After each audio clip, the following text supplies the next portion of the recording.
Hello, and welcome to the Curse at Ravenspire live play Dungeons & Dragons podcast.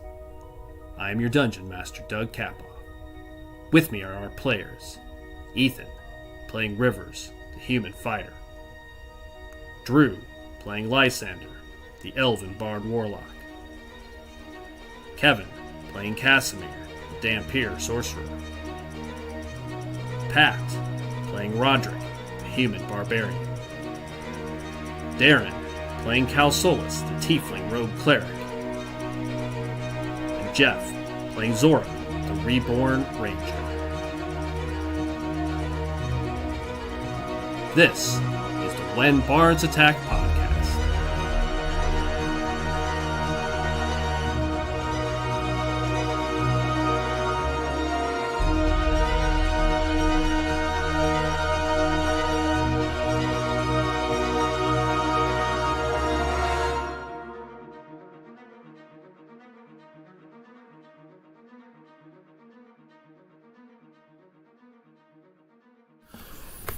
Welcome back, everybody, to When Bards Attack, our Wednesday night session of Curse at Ravenspire, a Curse of Strahd playthrough. I'm going to bring our players back here in just a minute. Just as a reminder, though, Starfall continues this Sunday, so check that out.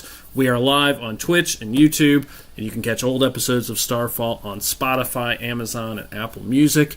And the best way to support us is to like, follow, and subscribe on any or all of our socials. So we appreciate that if you do. Other than that, I'm going to bring everybody back. Welcome back, everybody. Yo. Hey. We're going to jump right back in. Why is that not working tonight? It's always something. All right. Not a good way to start. Nah, fine. All right. Last time, the Curse at Ravenspire. Our adventurers made their way south of Vallaki to the Wizards of the Wines Winery, looking for resources or allies. Specifically, your friend Esmeralda suggested that the Mardikovs, who you've now learned are a group of shape-shifting ravens, could be helpful allies, and they might know where Van Richten is, her master and teacher, and he is currently the one with the diary. So finding that being critical to the tasks given to you by Ava, you guys made your way down there to see if they could help. When you arrived, you found that the winery was under an assault. Creatures sent by Baba Lysaga, a powerful witch is not the right word, hag,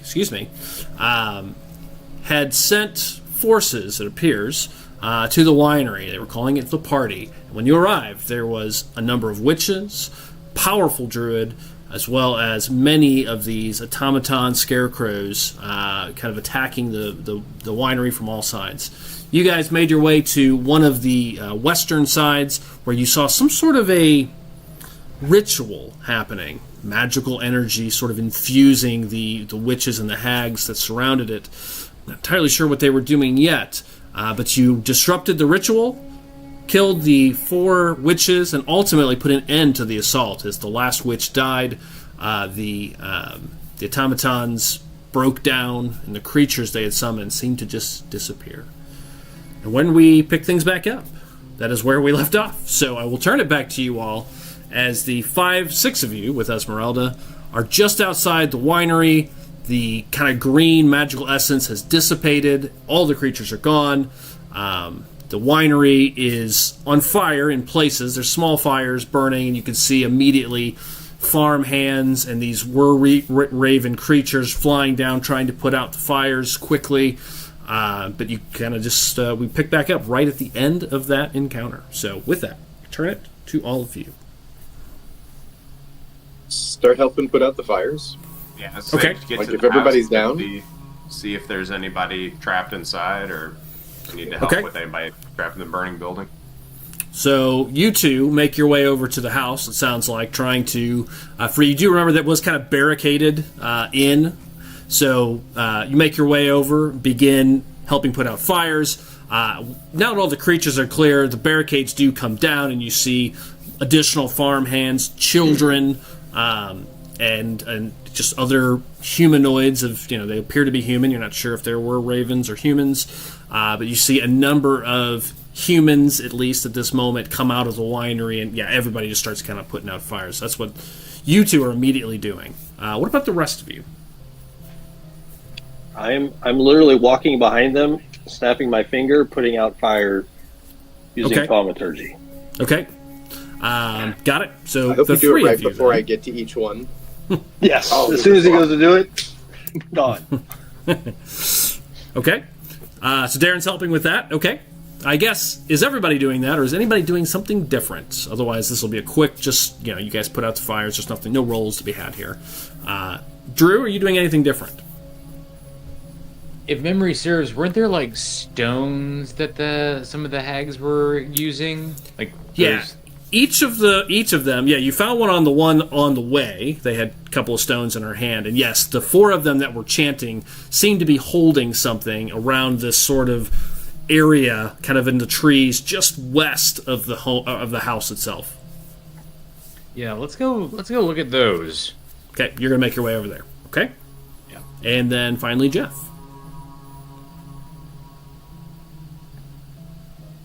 May have lost Jeff. I know he said they had stepped away for a second. I'll go over and check out the hags and the stones too. Okay, so you and Jeff, so Zora and Lysander, thank you. You're the only one who's your name is wrong. I almost corrected him with Aaron. I was like, Aaron. I know, because it says Aaron in Foundry, and I was so excited. I was like, that's not right. Oh, that's what it is. I need to read that. So the two of you make your way over there. Putting out the fires takes little to no time, as Darren said. You guys help get people out, helping people up, just sort of kind of bringing everything down to a steady state as a group. I'm going to focus on Drew and... actually, I'm not. As you guys start walking over there, a number of the folks in front of the winery are coming out, helping you, and thank you for your help. Esmeralda, it's good to see you. You see this human, older male, probably in his 50s, comes out. Two of the ravens drop down out of the sky and land next to him, standing, about human height, but in raven form, kind of get on either side of him. It is good to see you, Esmeralda. Yes, what's his name? Sorry. Davian, it's good to see you too. What the hell's going on here? Who are these people with you? What? Thank you for your help, but why have you come here? I'll reach out. I'll step forward, reach out first. I'm Rivers. We're all from distant lands. We're here to help and try to solve some problems that we've been dealing with since we've come to Barovia. Who are you? Gesture doesn't like to Roderick and Calsolis do. My name is Davian. I am the owner and of Wizard of Wine Winery. This is my family, and he gives you numerous names. The two right behind him, next to him. These are my children, Adrian and Elvir. Terrible with names, Davion. I'm sorry in advance. Glad we could help you guys. It seemed that you were in a bit of a sticky situation when we got here.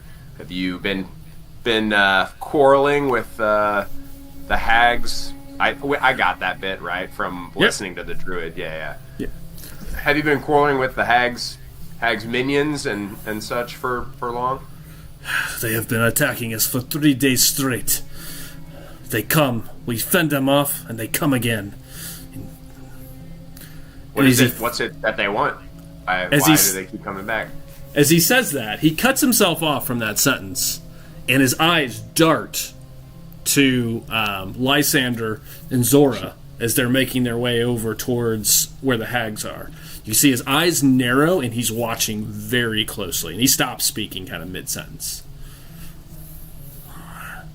Follow his game. Yeah, look over in that direction. Yeah, you see the two of them just making their way over there. Oh, don't worry about him. That's Lysander. He knows what he's doing with the occult. He's a bit of a professional, and obviously Zora as well. Trying to do this as a split screen. So while that starts, the two of you were making your way over. Jeff, Andrew, kind of different effects here.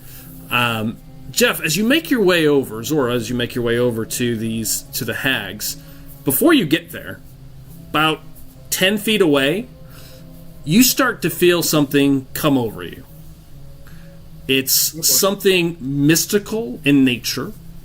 Not sure what it is at current, but you feel a pull, a connection, something within yourself sort of reverberating just kind of in this area. You just feel like a sense of belonging as you make your way towards this Zora.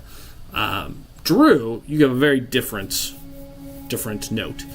As you start to make your way over, kind of the two of you kind of inching towards, Drew, you feel a connection, but it hits from where you pull power from your pact, from the Fey realm, essentially.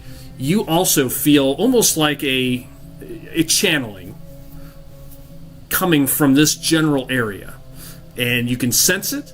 And as soon as you do, it's almost like you're pulling in your magic. You can sense it's almost like a source of magic for you, right? You pull from this pact normally.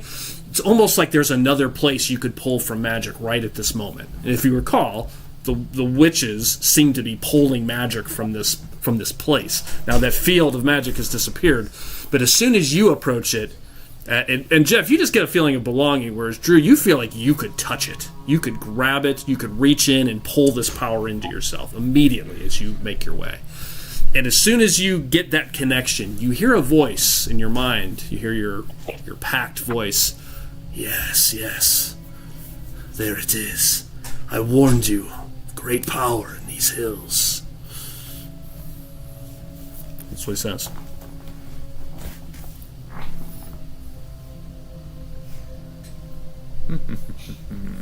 So I'll give you guys a minute to react.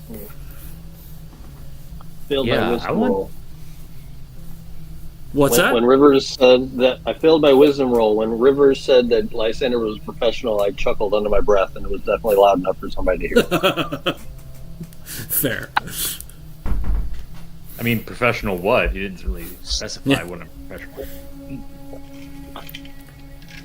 Seems like a professional Ghostbuster to me. I mean, in my limited experience. No, he did say when it comes to the paranormal. Right. I know better. Oh, while he's... I'm sorry, go ahead. So Jeff and Drew, any reaction to that? You guys are now 10 feet away. You each kind of get that feeling at kind of the same moment from kind of either direction. I assume you're close to each other, but I'm looking around, kind of spinning in circles. I have kind of a girlish glee about it. Like I'm kind of grinning, which you've never seen me do yet. Like ever. That's creepy, by the way. Well, when you turn, I'll just tell you... Everything Zora does is creepy. Well, yeah, but that's extra creepy. Yeah. When you turn, I think since you declared you were turning around, you would see Davian just staring like ice at you. For a second, curtsy to him, and then I keep doing the thing. Drew, what are you doing as you sense this? Yeah, so you can respond if you want, or you can, whatever.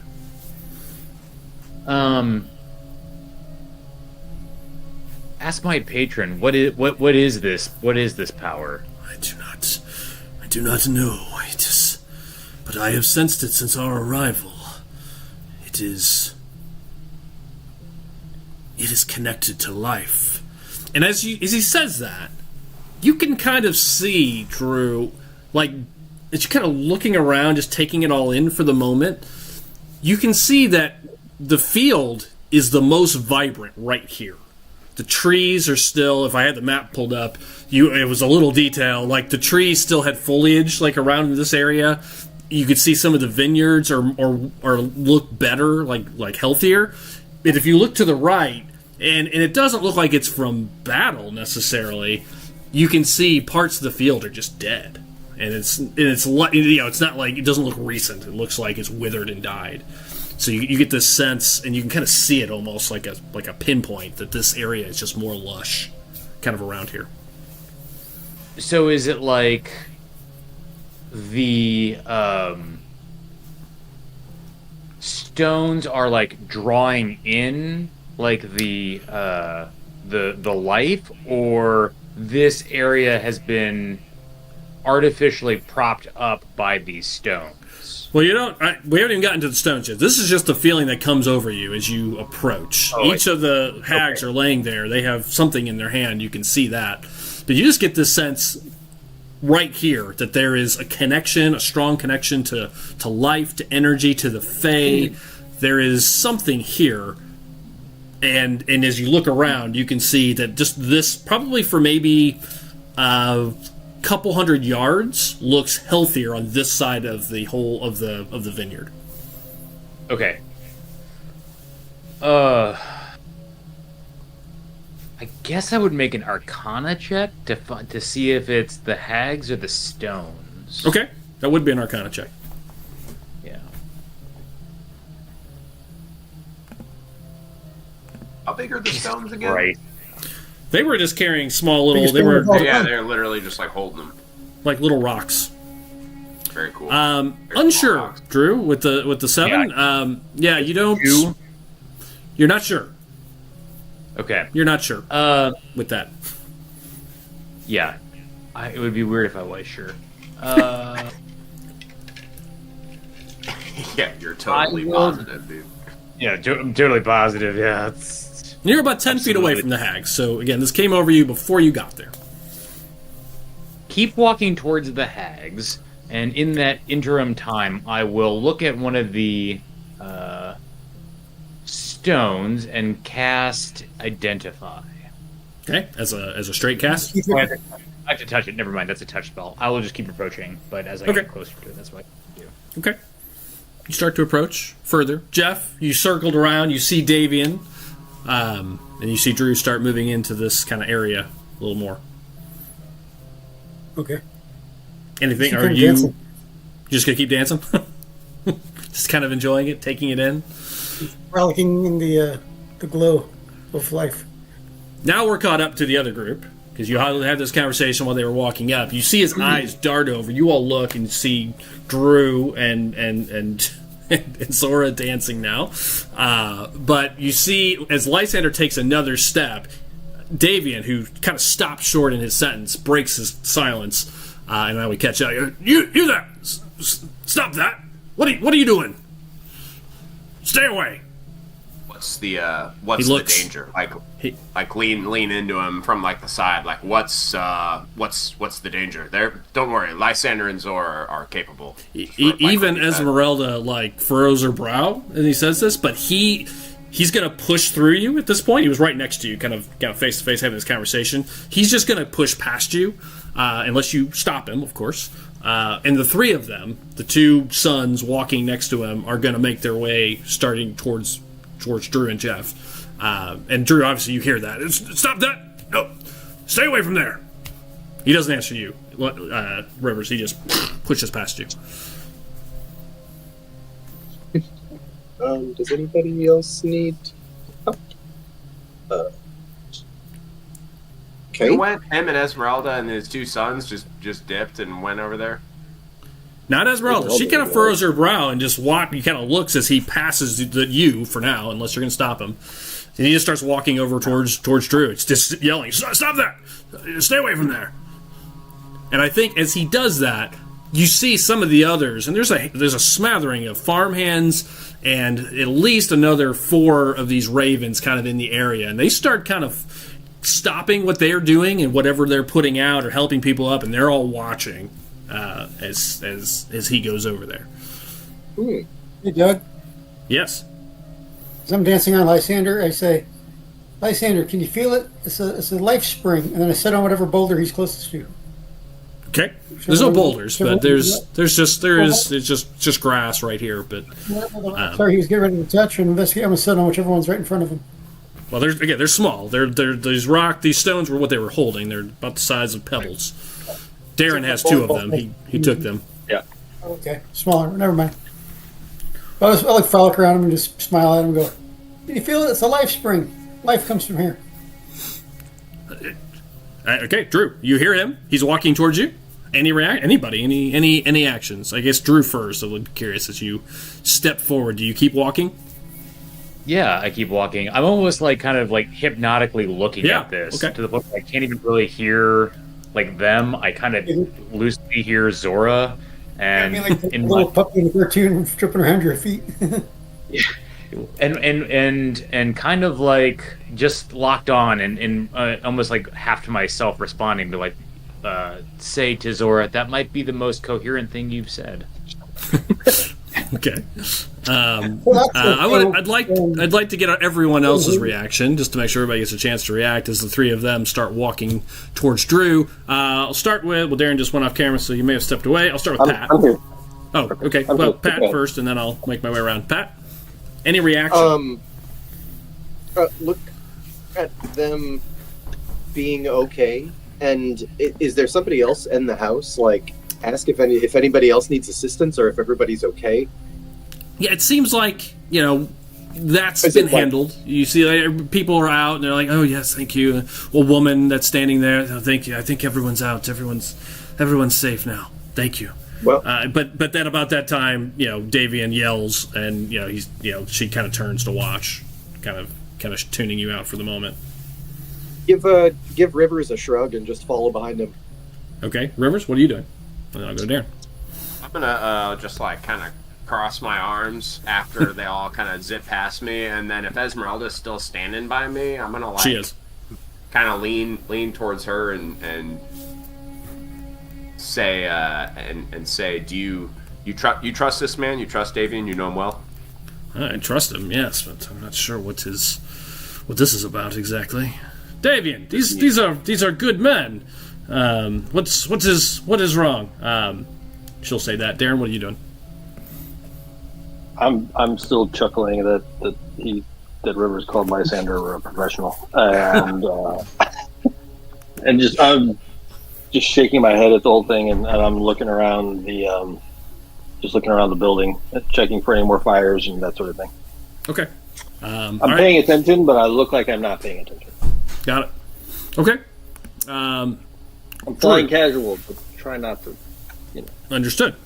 Esmeralda, she says that, and Davian, is that why you're here? Are you here? Is that what you're here for? She's kind of yelling at Drew. You hear, is that what you're here for? Says that, not answering Esmeralda, and now she's starting to like stiffen up a little bit, like she may need to break something up. Since I followed behind him, say like we came to assist you. We came with Esmeralda. We came to help, and we realized that you guys were in trouble. We're definitely not here for anything besides that. While you're having that conversation, it's perfect. Drew, I love the way you said it, hypnotically. It's perfect. As you walk into the circle, almost, something does sort of start to come over you for a moment. And get my notes out here real fast. You'll make a liar out of me. You definitely, as you step into the circle, two things occur, one then the other. The first is you feel it. As you enter kind of about where that energy circle was, about where the hags are, kind of at the edge of it, as soon as you step into it, you feel it. There's power here. Just like when it's like touching your patron's magic, except twofold. Something magical about this place right here.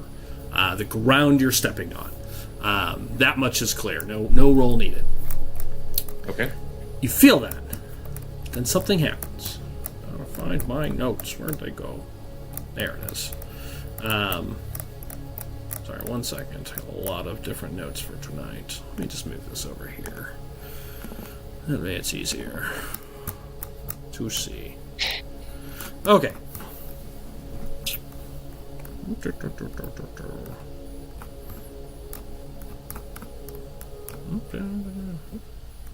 So we all become wear care bowlers. Yeah, Teletubby situation. Just like, Also, I'm laughing at Zora being like, "It's a life spring, aren't there like corpses like littered around?" Well, I do think that tracks. The bodies of the hags are laying around.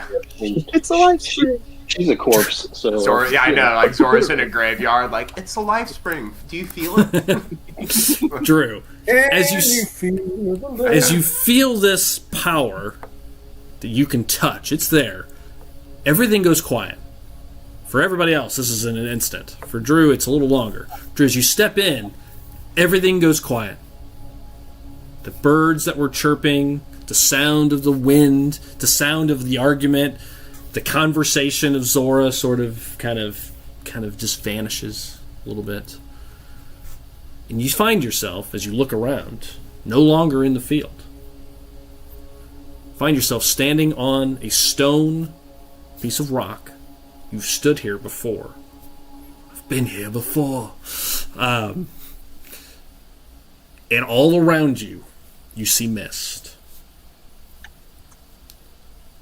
And in the mist, you see forms start to appear once again. A giant slug in the distance, a giant spider, a weird insect-like, bug-like creature, other shapes that don't take full form in the mists. All around you are surrounded by these things. And you hear numerous voices speak in unison. Do not touch what is not yours. You touch what is us. And then there's a chant from behind that you hear, we are ancient, we are the land. Do you think yourself a savior? This land hungers because of you. We have fed him the sun and the soil. We are ancient. We are the land.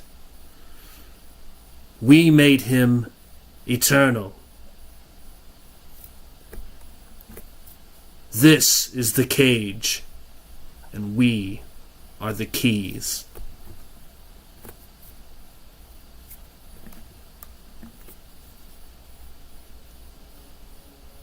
Everything goes quiet for a moment. We've offered you power once before. You can have his throne. Leave the root where it lies. Take our blessing instead.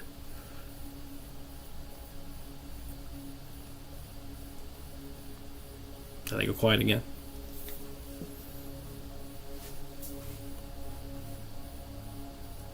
A lot to take in there. Yeah.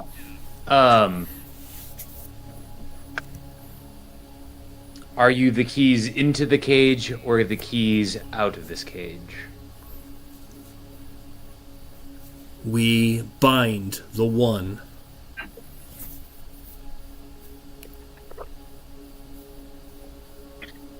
We are the cage.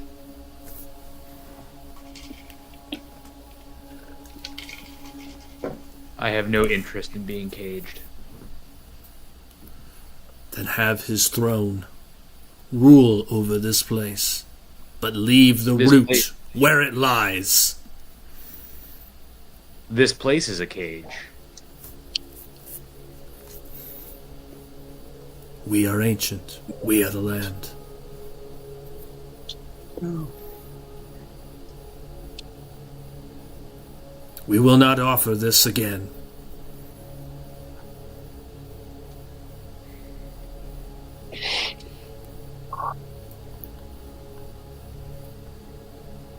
You have offered me everything but the thing that I want, which is my freedom. You cannot leave this place. We are ancient. We are the land.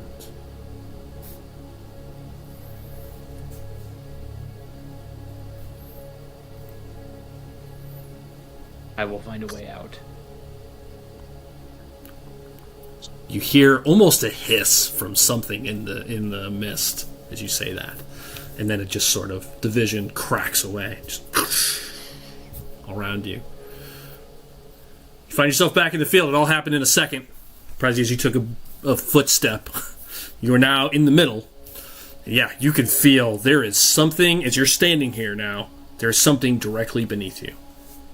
Some sort of source of power. And that's what you sense.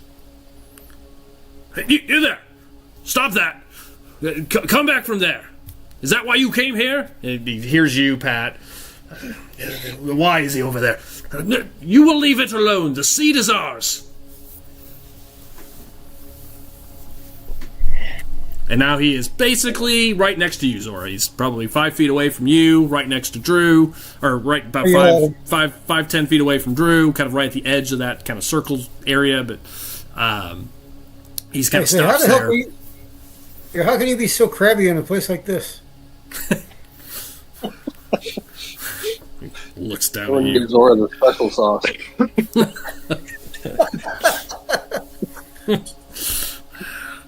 Quiet, girl. What are you doing there? Not a girl. I'm more a girl than you are a boy, you old man. One of the ravens sneers at you, Jeff. You go back at it. Drew, he's talking to you. Esmeralda now, Pat is walking, Ethan is walking over that way. Yeah, I'll follow.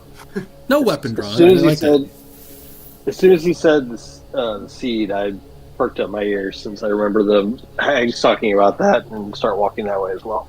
Okay.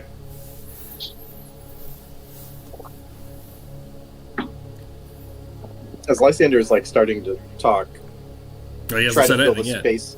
I know, try to fill the space awkwardly before he like. I told him that you were just, we were here to help. We're not. They think you're trying to take something. You're not trying to take anything, right? Right? And then there's Doug, no, he's not taking anything. can you repeat for me what the spirit said? Like don't touch the root. Leave the root. Yes. Leave the root where it lies. Take our blessing instead. You can have his throne. May have not been in exactly that order. My notes were a little bit sloppy there, but generally something to that extent.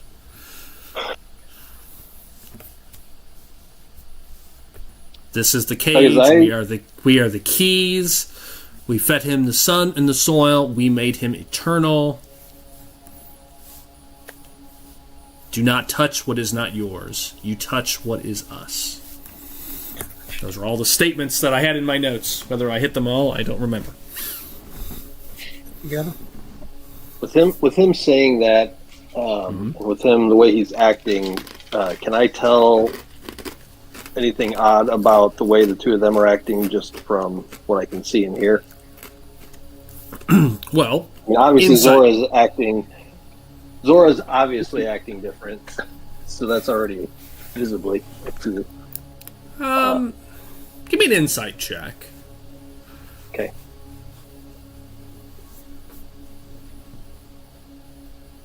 That'd be a nat 20 for a total of 30. Okay. Zora does seem to be happy. Something you've not seen. So that's odd. I mean, without a doubt. Davian clearly is defensive. I think my words have been pretty direct. This insight check's not going to give you a lot. Davian definitely seems very defensive, and I would say with a 30, you can tell they're ready to strike, like at a moment's notice. Like they are poised, like the wrong word, the wrong misstep. You could tell they're ready to snap. I will tell you that much. The two of them have held actions right now. What can I tell about Lysander, knowing him and the way he's acting? Lysander looks normal. You don't really see anything. I mean, unless Drew, you tell me, is there anything out of the ordinary for you? At this point, you always have people talking in your head, so this feels like another day to me. No, I think externally, I don't think anybody was but Zora was around me to hear me talking to my patron. I've heard any of that myself, though. You just hear me talking loud, like to nobody, essentially. Yeah, so you said what? Well, I can't remember exactly what you said. What is it? Can you tell what it is? Something to that extent. You did hear him say that out loud. Yep. Got it. But Lysander is, just kind of looking inquisitively at the land, looking at the hags, looking at the stones they have, just kind of taking it all in. Again, not really paying much attention to Damien, and the other Davian and the crowd of people that seems to be approaching. Yeah, so Darren, what you pick I feel like that's telling me something, because he would normally react to somebody. Right. I was going to say, what you see is, I think Lysander being a little bit more insightful than the silver tongue that he usually has. You see him kind of like almost kind of putting things together, eyeing around the field, kind of the stuff I've described to Drew that he noticed immediately. Starting you can just tell he's putting things together. His eyes may be darting to the ground a little more frequently than usual because you feel like you're standing right over it. That's I think what you would pick up. Clearly something is on his mind, and I think that's what you get with a 30. Yeah. Okay. But the Ravens are ready to attack. When Rivers gets up there, I want to ask Rivers something. Go for it. He's there. Do you have any crackers? Over to Zora and fucking get Wanna down feed the on birds. one knee and pull out some like stale ass bread from my adventures pack and hand to her and note how happy she is and give her a little pat on the top of the head. I take the bread and I walk one step closer to the Ravens and I go, probably want a cracker? Quiet, you. You, step away from there. You can talk. Say shit. Teach you all the bad words. It looks down at you. Just it's waiting for Davian to make an action, but it's definitely looking at you, and they're just watching everybody right now, waiting for Lysander to respond, I think. Doug, I'm gonna touch kind of bend down and touch the ground, and I'll cast Identify. Okay. You touch down to the ground, and two things are going to happen here. So we're clear. The spell will go off, because it's instant, the way you're casting it. So you touch down to the ground. But as you do, as you bend down, Davian charges the other 5 feet. And so you're as your hand touches the ground, and you all would see this, he's going to grab Lysander and just like yank him up and really kind of push him back. So that's all going to happen unless somebody else intervenes or reacts. He doesn't attack; he does just shoves you, pretty much. Can I do a shove train? And since he shoved my friend, I'm going to shove him, but just like hold on to him, Hold on. So you want to charge behind him? Yeah, like run behind him. Kind of thing. And just like as he grabs and moves Lysander from the spot, just like grab and hold on to him to make sure he's not, Okay. gonna shiv him. Okay. Throwing, I guess.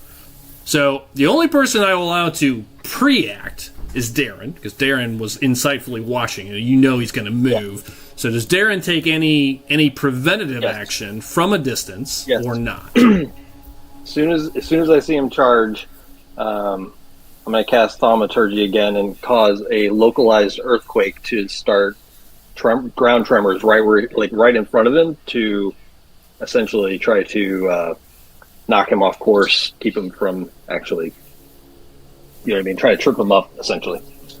Okay. As soon as he starts crying. Earthquake feeling Not goes quite off. Earthquake, but Yeah, I get it. We'll see if that affects him. Pat, you go to follow. Both were Ravens will react and stop you, or attempt to, just so we're clear about all the actions that will happen.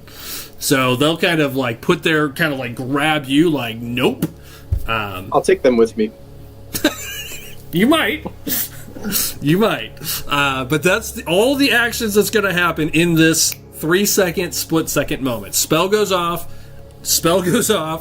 He charges. As he's moving, we'll see what happens, and then each piece will occur. So, Drew, we'll start with you. Spell goes off. Identify. Read me what Identify does. Exactly.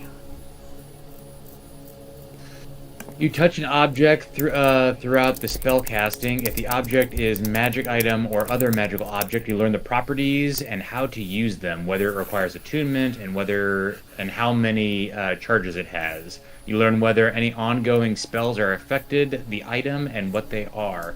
If the item was created by a spell, you learn that spell's name. If you instead touch a creature throughout the casting, you learn which ongoing spell, if any, is currently affecting it. Okay. All right. You sense something, first of all. And normally you have to actually touch it.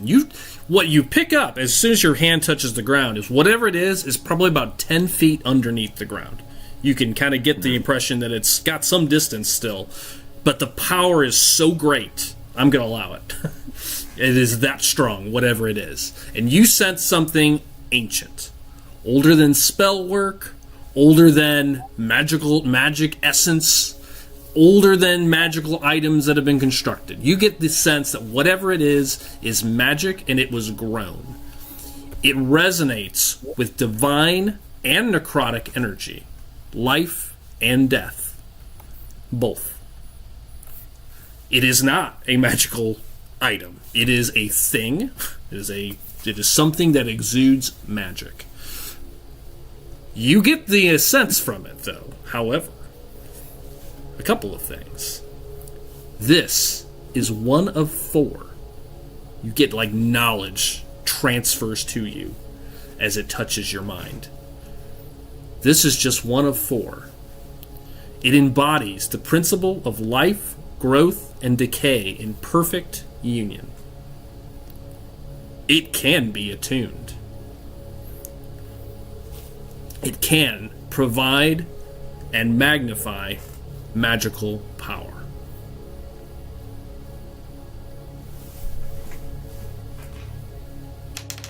You also take 5 psychic points of damage. Oh, wow. Knowledge hurts. Knowledge is power. Yeah, no joke. It's your brain growing some ridges. And you pretty much you would have. He didn't need to shove you. You pretty much kind of pushes you back a little bit, which we'll get to the rest of that now in a minute. But that's what you pick up from it. It is something magical. You got everything I said, and it's strong, whatever it is. That ends. He charges. Darren, your spell goes off. What is your spell save? 15. Right back. He doesn't make it to Drew. He takes about 5 feet into the circle, and you hear this sound. And he looks around. Look what you've done! It is angry! And he yells out, looking up and around. As he does, and stops, but about that time, Drew literally stumbles back from the blast of this magic. I think, Jeff, you would feel it, when he touches it, and it sort of sends back resonance. You would feel it because there's divine energy. Pat, you would feel it at this point. You would sense this little spark. Since you're much closer, I think Darren, you're probably too far away to have picked up on it. But Pat, you're close enough to the circle. You're basically in the circle since you were moving forward. You get a sense, just a blink of an eye. But you feel like a touch that there is something here. And then these 2 ravens are going to grab you. And just for color, let's see how that looks. Could you give me a? I'd like to see if you kind of shove them, knock them over, or if they stop you. So we're gonna do an athletics check. Oh yeah, baby. Athletics. They're gonna roll athletics with advantage because there's 2 of them. Oh, that's all right. I got advantage on athletics as well. Are you raging still? Oh yeah, I meant to say that before. I was gonna try to keep it up as long as I could for afterwards. Okay, that's what she said. That was actually. Don't. I walked into it. That was my fault. I gotta pull up their stats. I wasn't planning for any of that, but that's Sorry, I and that was was a going big- to try to take I Drew. was, as soon as you tried to say, I was like, Drew. Alright. I was also earlier going to say that this thing sounds almost as old as Joel. Oh, there they are. That's right. Right here. Why is Joel advancing That- so much that faster bad in go age off than when he the hits rest the of you spell. guys? Okay. What you I don't know, What do you man. got? I think he. Oh my bad. Joel catching strays on the B stream. I love it. Oh wait, I'm sorry. Hold on. Okay, I got a 14 on both of them. Okay, so 21. Against their combined 16. No, So, yeah. No. Total of 14. Like I rolled 2 7s on the first one. I didn't Oh, realize it rolled. Okay, so 7, and you have what, plus 7? Yes. Got it. Okay, so 14. They had a 16. So between the two of them, you know, like one you start to move, but the other one grabs you, and the two of them kind of pulled you back, kind of keeping you back, and they're kind of hissing at you. Ah, stay back. And then the earthquake goes off. So all this kind of happens at the same time. Go back around the circle and see what everybody does. We'll start with you, Drew. As you pull back, I'm going to go Drew, then Jeff, and I'll work my way through everybody and see what the next set of reactions are in case this turns into combat. So I apologize. I stepped away for a second. So I touched the ground. I had this kind of insight. The one of the were-ravens made a lunge at me. The ground started shaking. They fell over. Roderick started to lunge for the one that was charging at me, and then 2 were-ravens are now holding them down. Yeah, holding him back. Yeah. So it's you by Holding yourself. You're about, probably stumble back 5 feet from the psionic blast that you took. Davian is directly in front of you, about 5-6 feet away, kind of looking up as the ground is shaking around him, thinking that and that's what he says. He goes, "You've angered it! No!" And that's what he says. Turns back to you. Have everybody that is within 20 feet of me make a Charisma 16 save. At least all the were-ravens have that. Okay. Alright, what are we casting? We are casting Calm Emotions. Okay. Right, we're ravens. If they have immunity to the charmed and or frightened condition, oh wait, never mind. 1 second. I'm reading the spell. If the creature has immunity to the charmed or frightened condition until the spell ends, creature is already charmed or frightened. The condition the creature becomes indifferent about creatures of your choice. It's hostile toward. The indifferent ends. The danger takes damage. Okay, cool. Okay, got it. Okay, we'll do Davian first. Okay, and his buddies. Got all 3. All 3 of them calm. Feel a calm emotion occurs. Did you say anything? You had to say something. You got to say something. Everybody be cool. Calm the fuck down. I think seeing all this, Esmeralda's hand is now on her weapon. Like, she's, like, ready to, like, engage here, but she hasn't, taken any move either. Yeah, you see them D10s. Who is she engaging? Well, yeah, that's a good question. You don't really know. Yeah, so the way this will kind of look like, again, just kind of cover out everything. Pull my hand back. Where Raven runs at me, they fall over. There's a quake. I just put my recoiling my hand. I put my hand over and towards everybody, and a bit of like a faint pinkish black aura emanates, and just say, everybody, stop. Everybody be cool. And that's the calm emotions. Okay.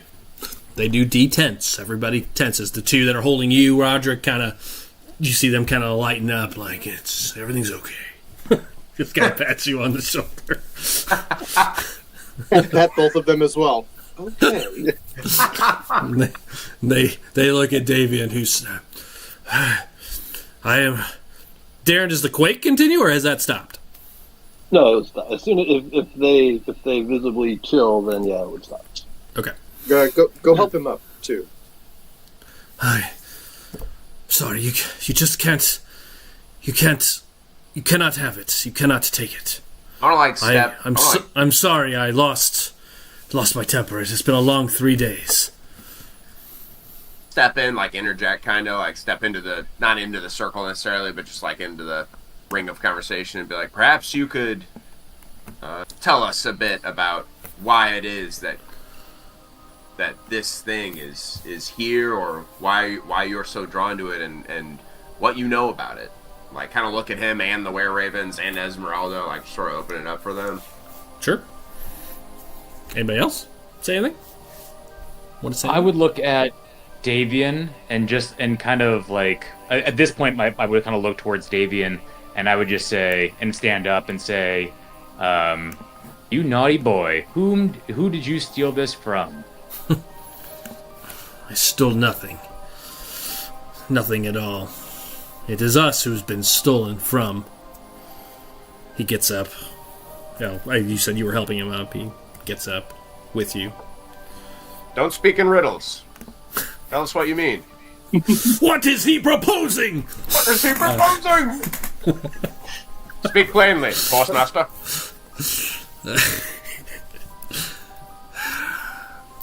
This is one of 3. And he seems he's completely relaxed now. This is one of 3 seeds that have been in this valley for our entire family's line. They were what created this winery, these vineyards. It is when the lands of Barovia have suffered and withered, it is this seed. There were 3 of them here that have kept this land fertile, immune from the effects of Strahd and his ilk. The other 2 were taken. The druids took 1 months ago. And 4 days ago, the Saga sent her minions here, and they took the other from the western field, or eastern field. And they've been coming back for the other. That ritual, they were trying to break it free, as they did with the last. Doug, am I did I write this down? Like, I thought you said there were 4 seeds. You sensed that there were 4. He very specifically said there were 3. That was an intentional statement. Okay, I just wanted to double check that I didn't write down the wrong thing. So I love that you were paying attention. Why? Yes. Why now? Why now? I do not know. How long ago did the druids came? A couple months? A couple months ago, yes. About a month ago. Why now? If they've been here longer than you, why now? I do not know. They have not exactly... You don't have a guess. No, they do not. They did not exactly come knocking and asking politely. Has something changed? If they knew of its existence, they would have come before. Has someone from your family betrayed you? How would they know all of a sudden and come now? He looks very worried when you say that. I do not think so, young lady. No one would betray. This is my family. My sons, my daughters, my grandchildren. They would never. Not to that devil. I do not know. People do all kinds of crazy things when pushed to the limits or offered power. Esmeralda will kind of offer up, kind of just walking, kind of pacing around a little bit. Strahd has been acting strangely for the last month or two in general. Something has changed with Strahd. Perhaps this has something to do with his motivations, his change in attitude.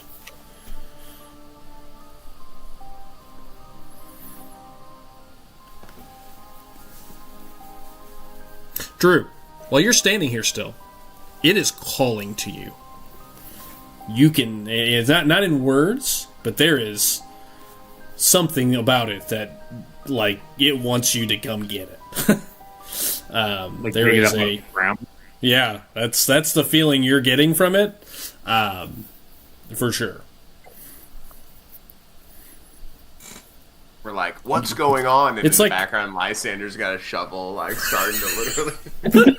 Nothing. I'm just imagining a little anime, like a little digging shovel, like... Yeah. Yeah, you get this feeling of, it's like a yearning. You're not sure if it's calling to you or if you just want it. Like, it's like very mixed. Like, I imagine like a, like almost like an addiction. Like you're not sure which comes first. Does it want you or do you want it? Like, it's unclear. I'm not addicted to it. I can quit whenever I want. Just don't. But yeah, that's the feeling you're getting from it while this conversation's going on, just while you're standing there. Okay. Would it make sense at this point to move it? No! You obviously can't protect it. We will! We will protect it with our lives. If we have to. If we must.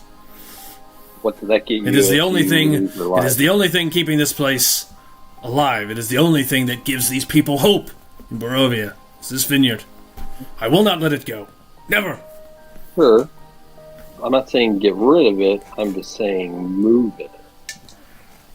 They know where it is. They know what your situation is. You are vastly outnumbered if they come in force.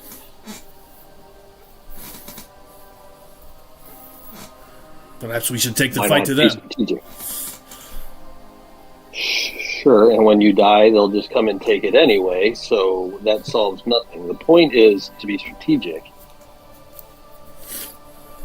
We can move it and bring it back once, No, it must not be touched. We were warned never to touch it, never to dig it up. Who? By who? It's been passed down for generations. Warnings of family. We have been committed to its protection.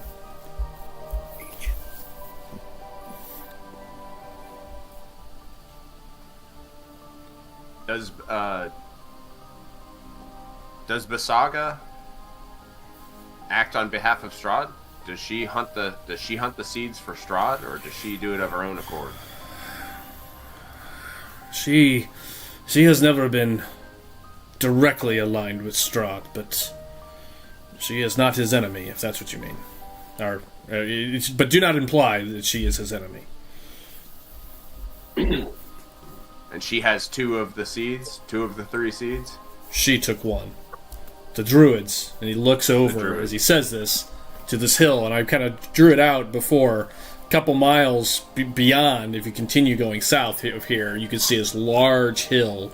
It's kind of at the base of the mountains. And he looks up. And Esmeralda warned you not to go further south. She said the Druids kind of took care of those, or were involved in those hills south. But as he looks and turns and says, "The Druids to the south, they came first."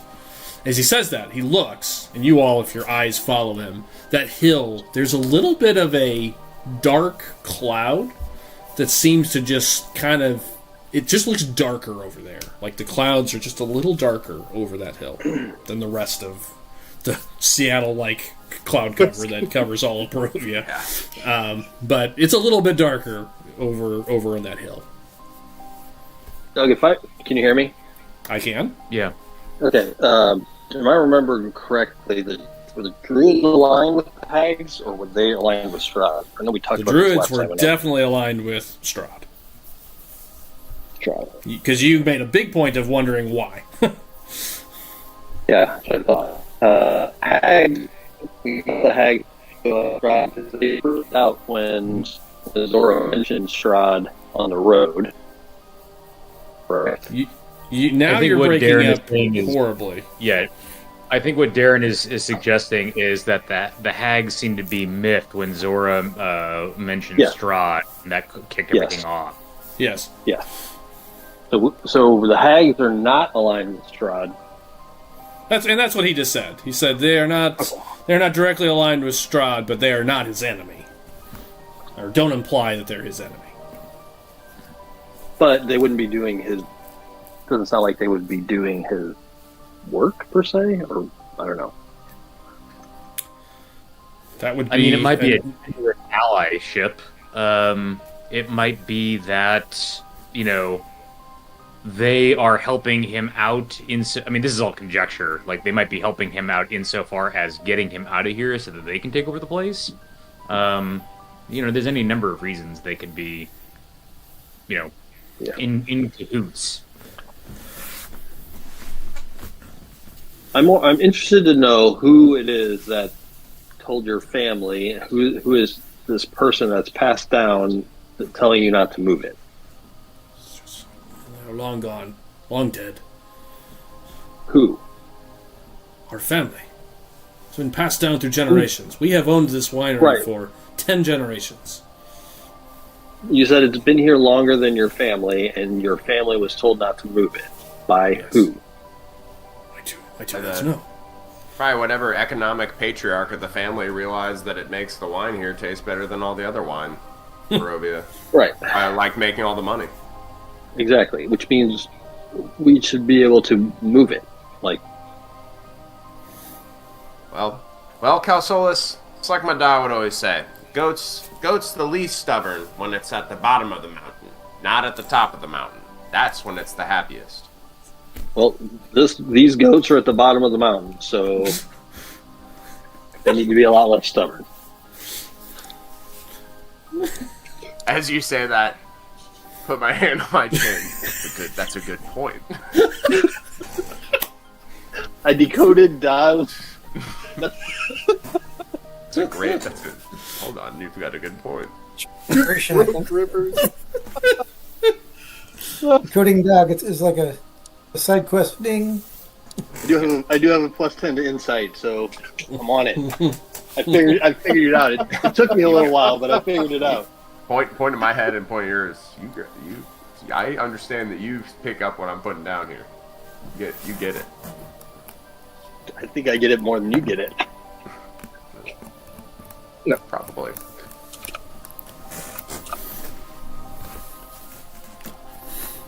Okay. Well, obviously, just leaving it here does not make sense. We will not touch it. I'm not saying I have to touch it. I'm saying all that's going to happen is they're going to be back, as you just said, and eventually you're not going to be able to send them off, and then you're going to lose it and your lives. And what does that serve other than Strahd? Esmeralda look at him and say, "Oh, good. You've like almost like talking down to like a child. Like you've already lost 2 of the stones that were in your charge. Do not compound your failure by losing the 3rd with arrogance." Esmeralda will try to help. She'll kind of step in here as well, and they have a good point. I do want you to do this in a second. I'm going to RP out the rest of this for just a moment. But yeah, she would chime in, and they do have a point. Whatever this thing is, and just kind of moves around to your side to kind of like add a little bit of like trust to it. Drew, as you say that, I'm going to have you make your persuasion check in a minute. There is a voice in the back of your mind that you just hear, "We should take it. Take it. Must find the other 3, the power we could have." You just hear that voice. You know whose voice is coming from. And maybe in that moment, you get a sense that the yearning is not coming from you or it's coming from him. Yeah. That's fair. I was gonna ask, is it like the spider and the slug and the insect, or is it my patron? So. It's your patron, yeah. You get the sense it's him that wants it. I think the spider and the slug were clear. They don't want you to touch it. Yeah. All right, make a persuasion check. With that being said. Dirty 20. Dirty 20.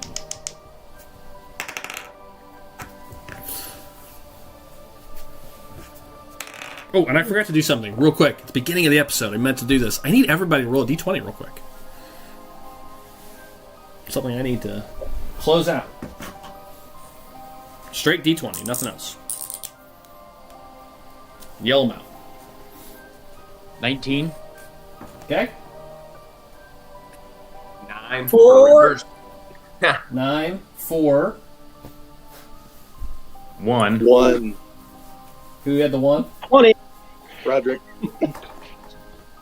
I'll put 20. Okay, so 20, 19, 9, 4, and 1. Okay. Really at the extremes here, guys. Perfect. We covered the whole deal. I gotta go pee up here. Yeah. What that roll was, just so we're clear, because I think your actions should have consequences. That was I needed to get a decision on what was going on in Vallaki. So I was wondering that. I meant to have that up front. No. It was up front in my mind. I wanted that at the beginning of the episode, just so I had it, just in case. Hopefully, Darren and I's 20 and 19 counteract the 4, the 1, and the 9. Yes. It was a group success or fail, depending on which results potentially was going on there. So many lives. All right. So you say that, and she adds to it, and you see him soften up a little bit. It is something to consider. For now, we should rest. We will discuss it within the family.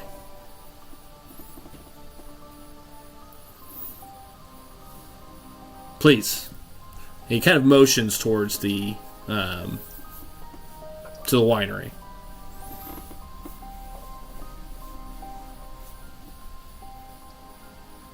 Do you head that way? Step out of the circle. Start walking towards the winery. He would be the last person to leave the circle, so he will make sure everybody leaves, and then he will walk behind you, and the Were Ravens will kind of.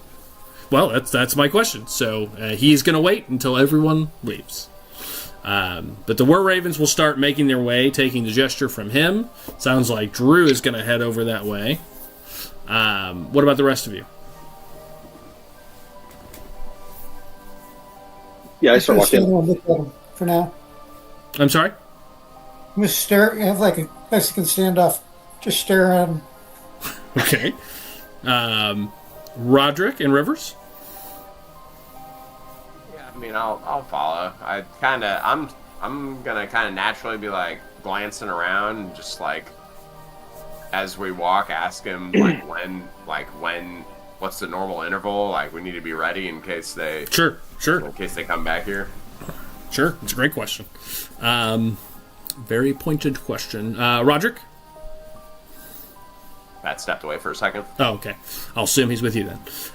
So everybody except for Jeff starts to make their way out, and he's going to wait. He's going to stay, kind of looking at you. Please. As I walk away, I pat my leg and, come on, Dora, come on. Rude.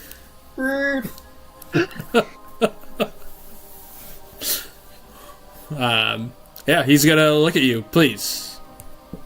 Come inside and we will discuss. I kind of give a big, preteen sigh. Like, kind of one of those dead kind of moments. And then I'll go, I'll start chanting the thing they were chanting, we are ancient. But I'll do it like the way they do it, like when they're doing jump ropes, Yeah. Okay. Yeah, you've probably heard that phrase before, actually, when you were created. Okay, then the group starts to make their way towards the inn. As you ask that, 2 or 3 conversations will happen on the short walk there. One, the Were Raven next to you will say, "They have come every 8 to 10 hours. We should have some time, but not much." He looks up at the sun. "They will return at nightfall. Most likely." What is the plan? I mean, you can't weather another wave like that. If we hadn't intervened, I don't know what would have happened. "We will fight them. We will do what Father says." As he says that, another one lands, kind of floats down next to you to speak to. This would be Elvir, who's talking to you. You hear a female voice come from this slightly lighter patterned Were Raven. "I'm afraid we lost 2 more of the farmhands. No sign of them. And Bray is missing as well."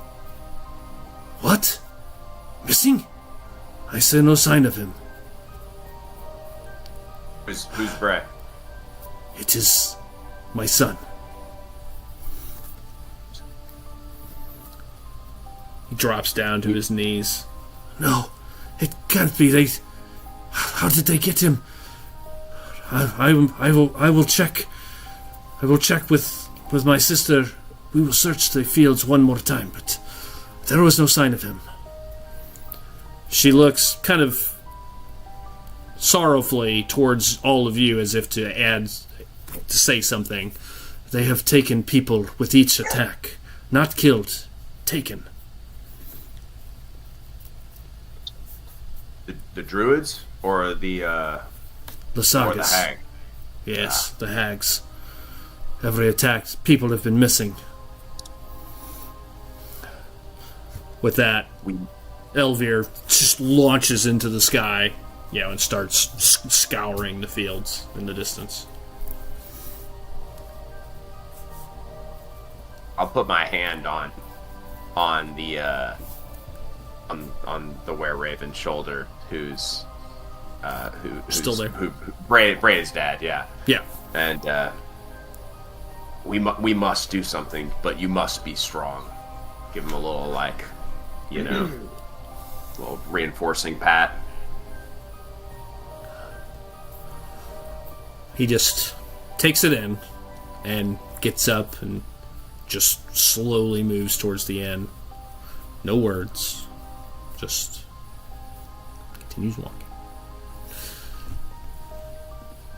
You all make it into the winery. They bring you in, dealing with the wounded. Continues on in the background. A little triage is set up sort of around the outside and inside the winery itself. It's a large 2-story building with a couple of little outbuildings, and it's about at this point. Let's see, 8, 9, 10, 12. It's probably a little bit after midday. So they'll offer, since you guys help them, they'll offer food and drink and what they have. It's not much, but they will offer some supplies so you guys can sort of use this as a short rest officially. And I turn it back to how you want to handle the next moments. If you want some privacy to discuss, if you want to have a conversation with them, I think anything is however you want to play that. There's definitely places in the house that you could privately speak if you wish. They're very busy. They're kind of like refixing up the barricades, tending to the wounded, getting fed. There's a lot of chaos around, and Davian and probably one of the 2 brothers would kind of disappear from the mix to have their own private conversation. I think it's pretty clear that they're going off to speak. So with that, I turn it back to you guys. Without me involved. Esmeralda is around unless you wish her not to be. Take a short rest while we're here. Sure. Is Rivers going to give a speech? Oh yeah, absolutely. Well, I am. Not this second though. Let me fill you in on that in a little bit. Okay. But you can take the temporary hit points. Okay. Okay. Not sure how to react to that, but I'll allow it. Just okay. Well, fine. I'm going to trust you. I trust you with my life. Okay, fair You're enough. good. It's weird. Don't let me forget. Short rest went, but I did not get the hit points back. I never heal when I do mine either. It drives me nuts. Also, weird. how many? Feel free to roll them by hand if you have to. It's your hit dice plus your con modifier. I rolled it. It just didn't apply them. Weird. I don't even know what my hit place is. Your hit dice, I can look it up, is... Hang on. Boop, boop, boop, boop, boop. That was weird. Campaigns. Let me get you... You're probably a D8, but... Curse. You are, Jeff... You're a ranger. It's a D10. Yeah, D10. And yeah, so if you hit the short rest button, you have 4 hit dice. It looks like they're a D10 plus 2, a D10 plus 2 per each one.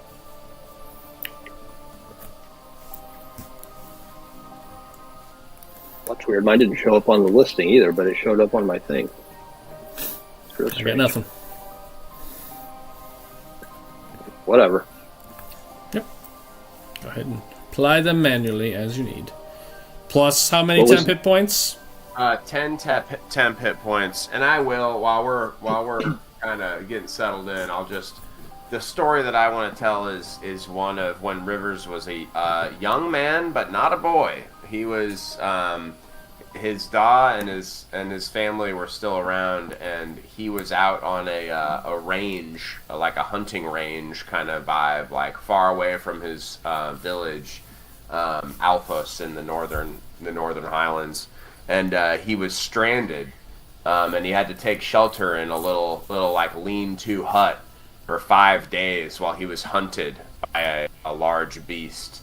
And he's going to talk to the party about sometimes you're trapped and cornered like a weak animal, but it's in those moments that you need to find inner strength, and more importantly, remember your ties and your relationships with your friends and family that keep you strong. Oh, and Esmeralda also gets those hit points, because I'm also going to talk to her. Got it. But I'm not going to resolve the story. I'm just going to go from that situation into the moral aspect, and I'm not going to tell anybody how it ended. Okay. Got it. Well, I mean, you're here, so... We know at least that much. By the end of this, we're going to have like a biography's worth of snippets. Straight Rivers backstory, separate side movie, dude. Wouldn't that be great if like Rivers died and that's all we had to remember them by was all the ways they wrote down? Like something. Yeah. I'll go back and clip all the different pieces on Twitch, and we'll have nothing but Ethan. Like my dad always said. And then Roderick will have to take the same feat, and he's going to have to give, like Rivers always said, speeches. It's like Rivers would always say. Just like Rivers would always say, 2 mice in the buttermilk is bigger than 1 fish in the pan. But what the fuck? And that's what we got to remember right now when in this situation. They'll be like, Rivers did not say that. I'm like, that is a direct quote. That is exactly what he said. I wrote it down. Right. Well, you guys have a short meal. I assume you guys are going to discuss what your next steps are. So I guess I'm going to ask 2 questions. One, who all do you want present for that? Are you guys going to find a private place to have this conversation? Are you going to... Do you want to have this with them all around, with Esmeralda? Like, what's your next move? I think we definitely want to be with Esmeralda. Esmeralda, Okay. chill, for sure. Okay. I mean... Yeah, go ahead, Darren. Yeah. I think we should have at least a little bit of time to just kind of get our bearings and then go talk to them. Yeah. Again, you don't even have to make it look obvious. They are so busy, no one's paying attention to you. Yeah. Gotta find a side room. I'm looking at Esmeralda as Rivers is finishing his story, and just like, what the hell? Like, News to me. I'm going to go speak with them about Van Richten, which is why I came here, but I don't know anything at all about this seed thing. That's news to me. They've never told me anything about it. They've kept it, whatever it is, quiet. I've been here for obvious reasons. What do you think it is? I look over at Lysander when she says that. I don't know, but I know that if they want it, we can't just leave it here. Like, they're gonna die. If we leave, they're gonna die, and then they're gonna take it. So, just leaving, I don't know if that is an option, because we are then giving more power to our enemies.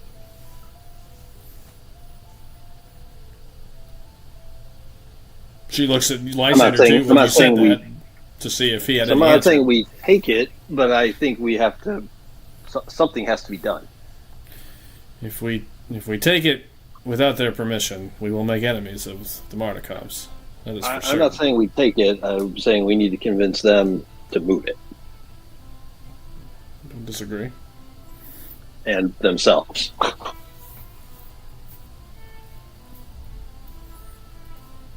Everybody, anybody, feel free to chip into this conversation. What if we go kill Lasaga and the Druids? That's Lasaga sure. and it's not Lasaga and the Druids in like one go.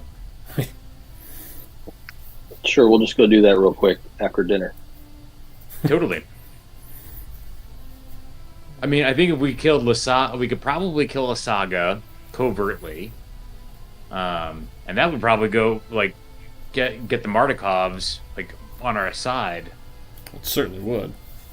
I overheard. Well, you all heard it. It sounds like they've taken some of their people, as well as at least one of their children. If you're looking to get on their good side, that certainly would go a long way. Though I don't know that I'm prepared to. I don't know if going after Lasaga was first on my list of things to do. She's powerful. But what is this thing? I mean, she looks at you as well, Lysander, and I'm not an idiot. I know you cast a spell. Do you have any insights? Give a shrug, like, oh. Okay. I find that completely agreeable.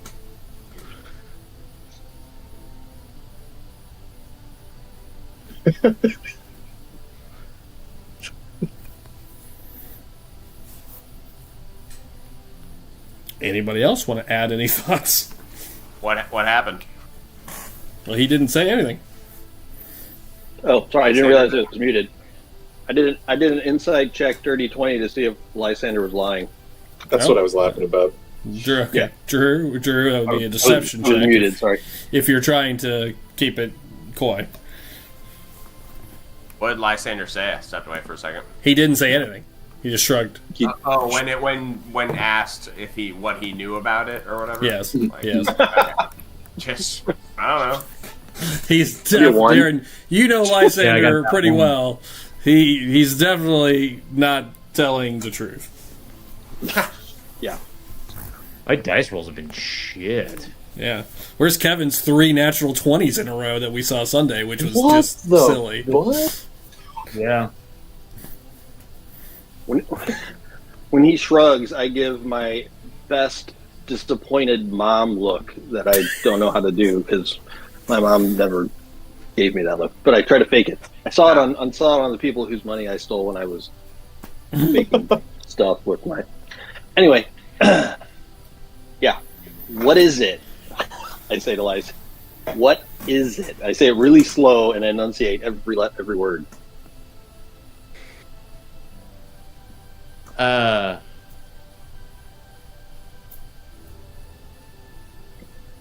Whatever it is, it's tied to this land, and whatever eldritch deities happen to rule over here before Strahd?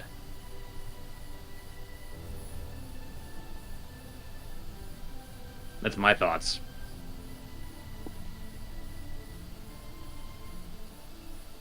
Darren, with that's enough. Yep. Give me an Arcana check, officially.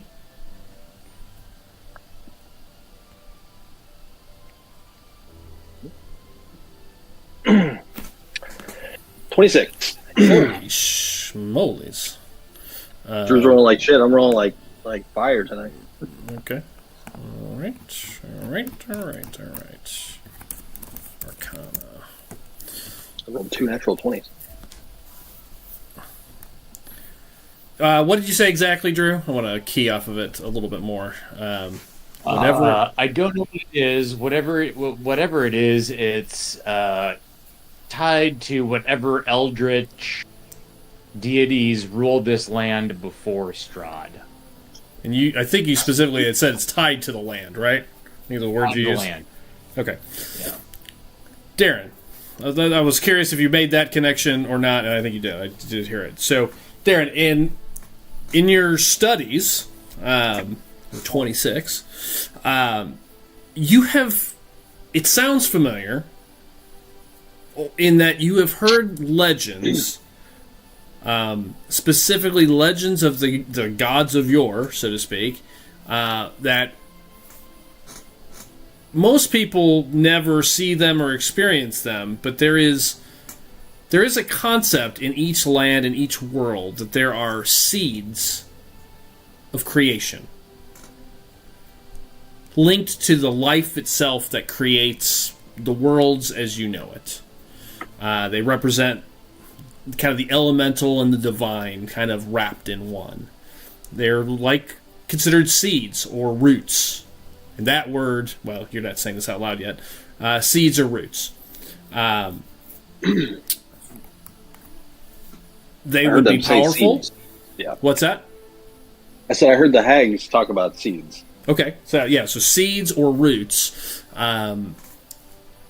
You've heard it referenced in either reference, so either a seed or a root, sort of interchangeably in different research, and that they are truly, that if such a thing exists, and there's rumors to be, what have you, they're essentially like the building blocks of the world that were left behind, and they're usually buried beneath the earth. There's been rumors of people finding them, but and they are powerful, magical, sort of focusing things that would allow you to, control magic in a much stronger way, but they're really designed to create the world. They're like the building blocks, the DNA, essentially, of the world.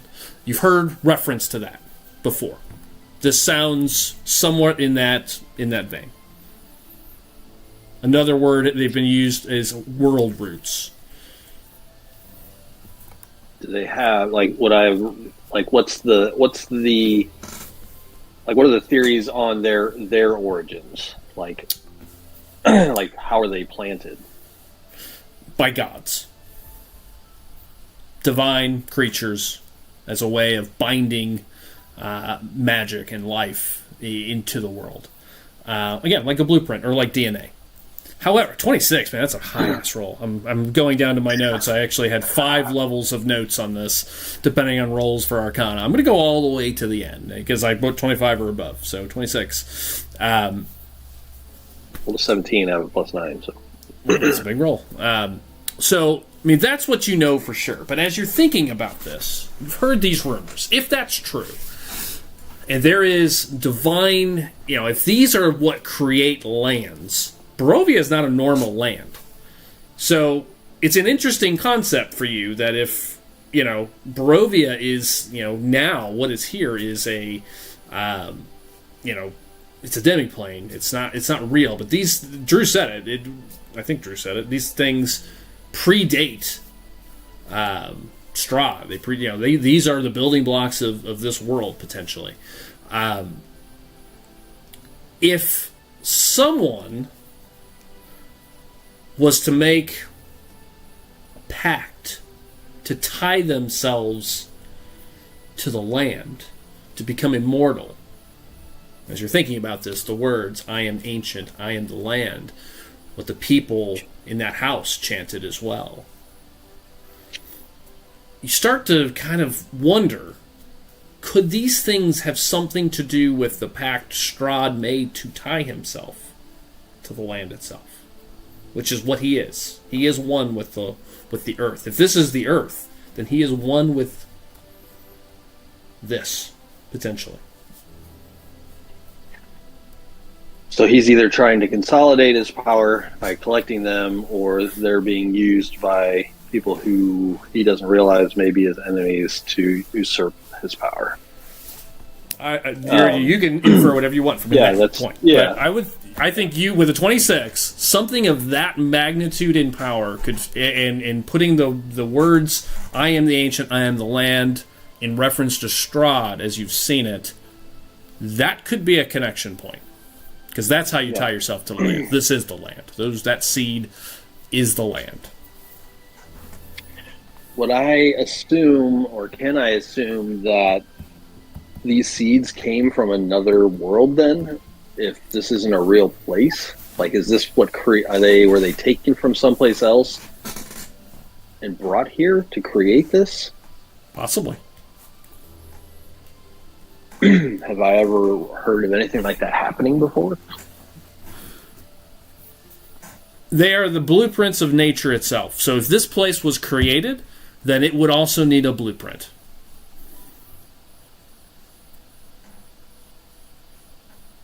And this is a pretty tiny little area. So if there really is 3 of them, which is what you believe to be true, and Drew knows there's 4, that would be weird to see 3 of them this close, unless they were brought here. What I was thinking too. Yeah, like they were all in this field. Yeah, that's what I was thinking. Like, why would they all be right here? Great place for growing grapes, Barovian grapes. Well, it is. We want wine. We don't give a shit about anything else. This is the official story for why there was only 2 sets of wine at the beginning, because the other one had been lost over a month ago. They are literally tied to each of the 3 batches of wine, one each. Wow. In the game, that's the official game book. I'm in my own land here for most of this plot, but that is the original plot. Is that they're each tied to different ones. That does seem like some funny, extraneous, just flowery D&D module bullshit. Yeah, you got it.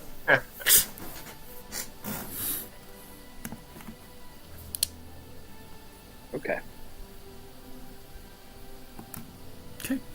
That's what you know. Yeah. As you hear it, you can put those things together. Good roll. I'm just over here pondering, doing math, and I'm like, sure. Pat, anything you want to add to this conversation? I don't want anybody to feel left out. Or Jeff? I was going to ask if there was any hint of if I had any recollection to the dream that I had after the first night that we were there, when my latent powers were awakened. I mean, a lot of the things that you said to Darren make sense to me. Again, that's like, my character outside, but I have no idea of that knowledge. So, your magic or your essence, your ability, has come from.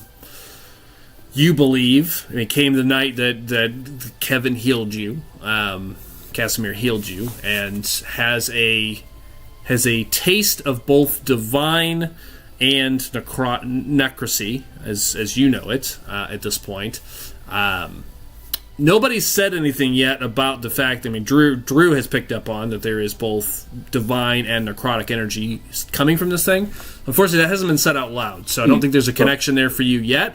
You definitely feel that spark of divinity. Definitely feels familiar. Yeah, with that that moment you sensed it, felt like, this is similar. You feel that presence. And for Jeff, when you came to be. Like, in that moment, that flash, it gave you that similar feeling of when you woke up. Like true life being created. Okay.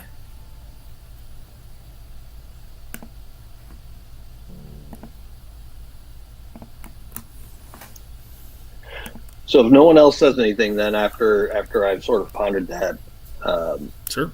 I'm going to look over at Esmeralda, and based on my understanding of these things, the seed most likely created Barovia, or along with the others. We cannot leave it here for them to take.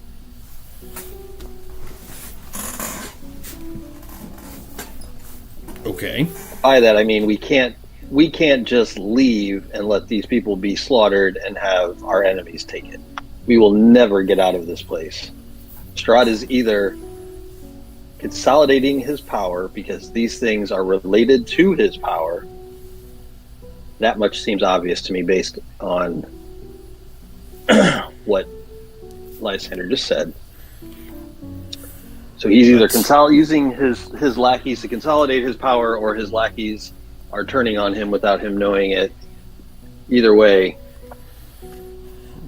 It doesn't really make sense to me, she would say. I mean, if you're saying this has something to do with Strahd's power, they've been here for years.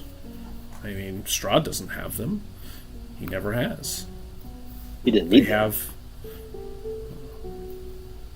He didn't need them until he wanted to leave. You said to yourself he wants to leave. Yes, and he has a plan for that, though. It seems. And that plan may very well could involve collecting these stones that literally created this land. How better to leave it? Yeah, she'll okay. Yeah, all right, maybe. And she'll kind of like, yeah, maybe. I mean, I suppose that's possible. Either way, all of our enemies want it, and I'm telling you, based on my study of this sort of magic, we don't want them to have it, and they already have 2 of them. My only problem with that, I think she would say this, if Strahd wanted it or them, he would have come here for it himself, and he would have taken them weeks ago. Maybe. You think these people could have stopped Strahd? He's far more powerful than Lazaga or druids. Yeah, or but any that of the doesn't sorts. mean he doesn't seem the type to get his hands dirty if he doesn't have to. So Perhaps. He's been distracted too, hasn't he has been distracted. Looking for Irina. he? Exactly. Looking for Irina. Either way, it doesn't matter if he's after it or if they're after it. Leaving these people to die. Leaving these people to die and then giving this power to our enemies. I do not wish to see the Mardikovs killed, that is for certain. They have been allies, and they resist Strahd. I mean, they would be good to have on our side, that is for certain. We have to convince them to do something. I think that's something as we go get back some of these stones. If they are as powerful as we deem them to be, it's ill-advised to leave them in the hands of the druids or Lasaga. I don't disagree with that, but I also, if we leave here to go try to collect them, we're leaving them open to be attacked again. Then we shouldn't dawdle. What if, Esmeralda would say this, she's a tactician, what if the Saga is sending her forces here? What if we use that to our advantage? If her forces are here, they are not there. In Berez. That's also true. What if we convince the Mardikovs to temporarily move the stone from where it is and take it elsewhere, just for the night? When Lasaga when Lasaga's forces come here, we'll we'll be at their camp as soon as they leave. We move in, strike, rescue the people, grab the other seed, and hightail it. Take the offensive. It would be a first in this land for us. What if we can convince some of them to join us and use the seed ourselves in the attack? You cannot wield it. None of us can. The seed answers to Strahd and Strahd alone. Yes! Yeah, if you don't have an inspiration, take one. Deserved. I love it. It is a gift. And do what with it, Cal? It's magic. It creates life. It creates magic. It could enhance those of us, potentially, who manipulate those forces. Why do you think they want it? The seeds do that? Trust me when I say that power like that rarely comes without strings attached.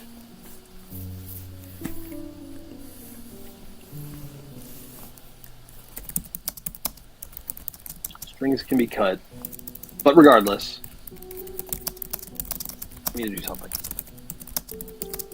I definitely am of the opinion that in overall we should. It's time to try to strike out on the offensive a bit if we can. So I like the general idea of maybe trying to lure.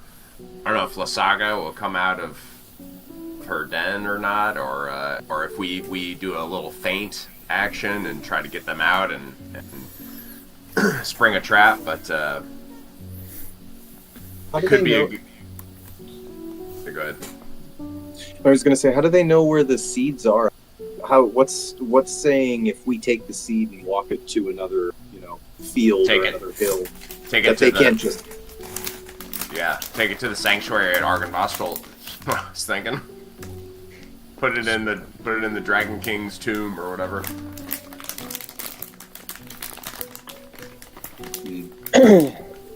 I may have an idea about that if we can convince them to move it. That's the other one. Is are they gonna? I mean, the thing even it doesn't seem like they want to go anywhere. They seem pretty upset with us getting even near. I think Cal Solis kind of greased the gears a little bit, though. I think they know that if they and on the way back with the dude's son, I mean, they know that it's a losing fight here. They can't last this much longer. It's only been like a couple days that this has been going on. Yeah. And they're 3 days. They're on their heels. This is a war of attrition, and they are sending automatons against them. They can do this all day long. Yeah, right. Well, and especially if they have one of those seeds. Is that how they're making the hay daddies? She did seem to draw from that when she brought that giant one in. Did we see a green glow and yes. and a similar construction behind what's her face's house? What's her face's house? You'll have to be more specific. Esmeralda? The Duchess. What's her name? No. Fiona? Okay. No. I'm making stuff up. What's your idea on where to move the seed? Cal Solis? I don't know that where matters, as long as it's far enough away for them not to cursory look. That's up to them. I don't care where they move it. They can fly, Wherever so they they would- can move it quickly. Right. Wherever they feel comfortable. I'm not saying we take it. I'm saying we can't leave it here. But the idea of moving it, setting a trap, and then I certainly think if you convince them you're going to get their children back, they will certainly be more amenable to anything. Their family is important to them. Do you know if they have any safe havens, safe houses outside of this? Just the one.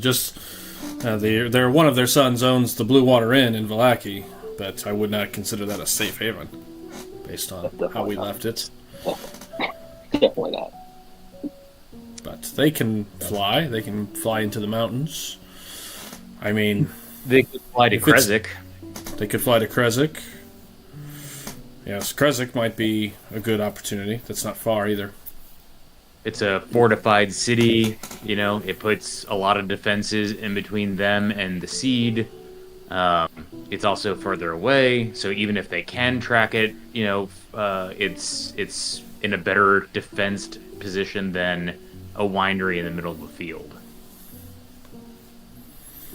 I don't disagree. Esmeralda would agree with you.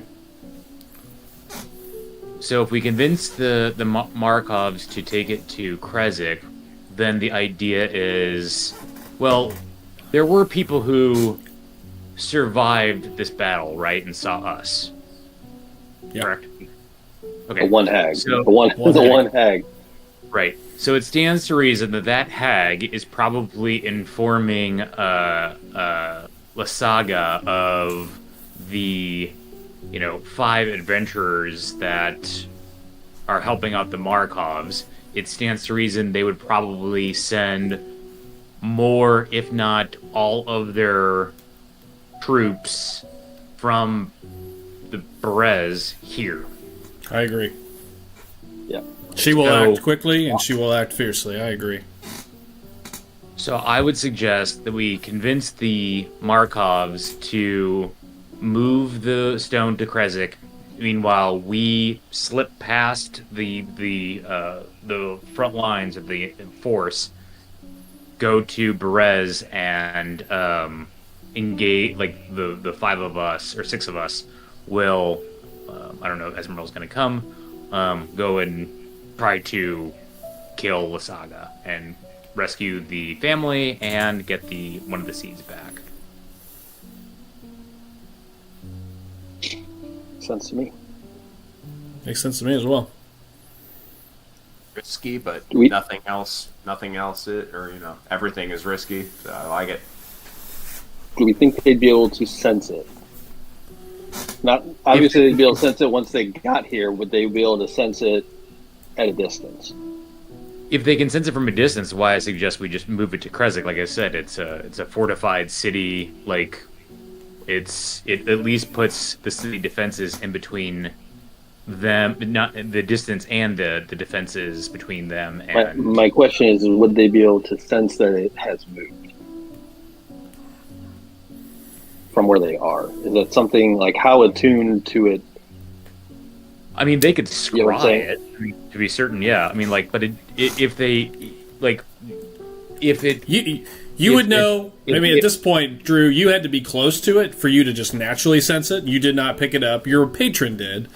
He's obviously a much more powerful person than you, but as a mortal, you did not sense it until you were within 20 feet of it. So, if that helps any references for you in your response. So it still stands to reason that the forces would come here, and then potentially be miffed about where it is, and we still have that time to kill Lysaga. Yeah. Or they can sense where it is at a distance, and they immediately go to Krezk, and we're still in the same position. Yes, that's true. Yes, the only option here is that if they sense it at a distance, do they even attack at all if it moves? I guess is the one risk. But yeah, if they can sense it in Krezk, are they going to go? Like that would be stupid. They might try to get to the Markovs before they get to Krezk. Never. I mean, if they can sense it. If they can sense it.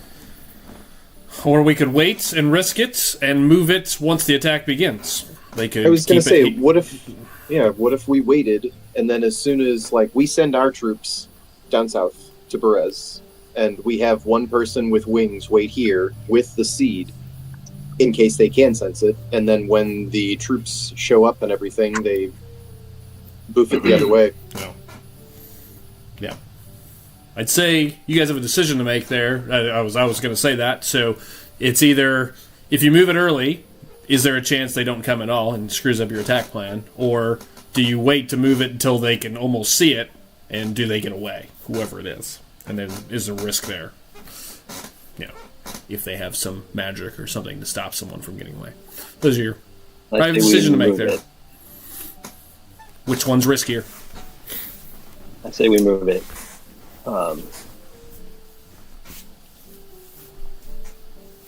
Once we're ready, and I will cast non-detection on it.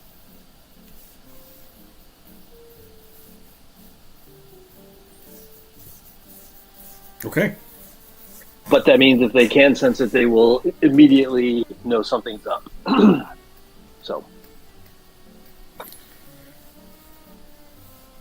We're gonna move it, and then after we move it, go to Kresik. Or sorry. yeah, we need to move when it moves, because if they can sense it, if I was them and all of a sudden I couldn't sense it, I would be like, "What the fuck?" and go find out what the hell is happening. Right. And they would most likely go to where it was last. Well, I mean, the other side of that is if Kresik sees a were-raven flying towards their city at full tilt with a bunch of hags and strawmen in tow, they might not be super-duper pleased about being press-ganged into helping out and defend a... They won't know. Right, and that's why I'm saying, like, we should move it before any of that. That's what I'm saying. So, okay, we're on the same page. Yeah. I'm saying we move it, I will cast non-detection so that they cannot sense it regardless, which should send them here whether they can sense it or not. Gotcha. Okay.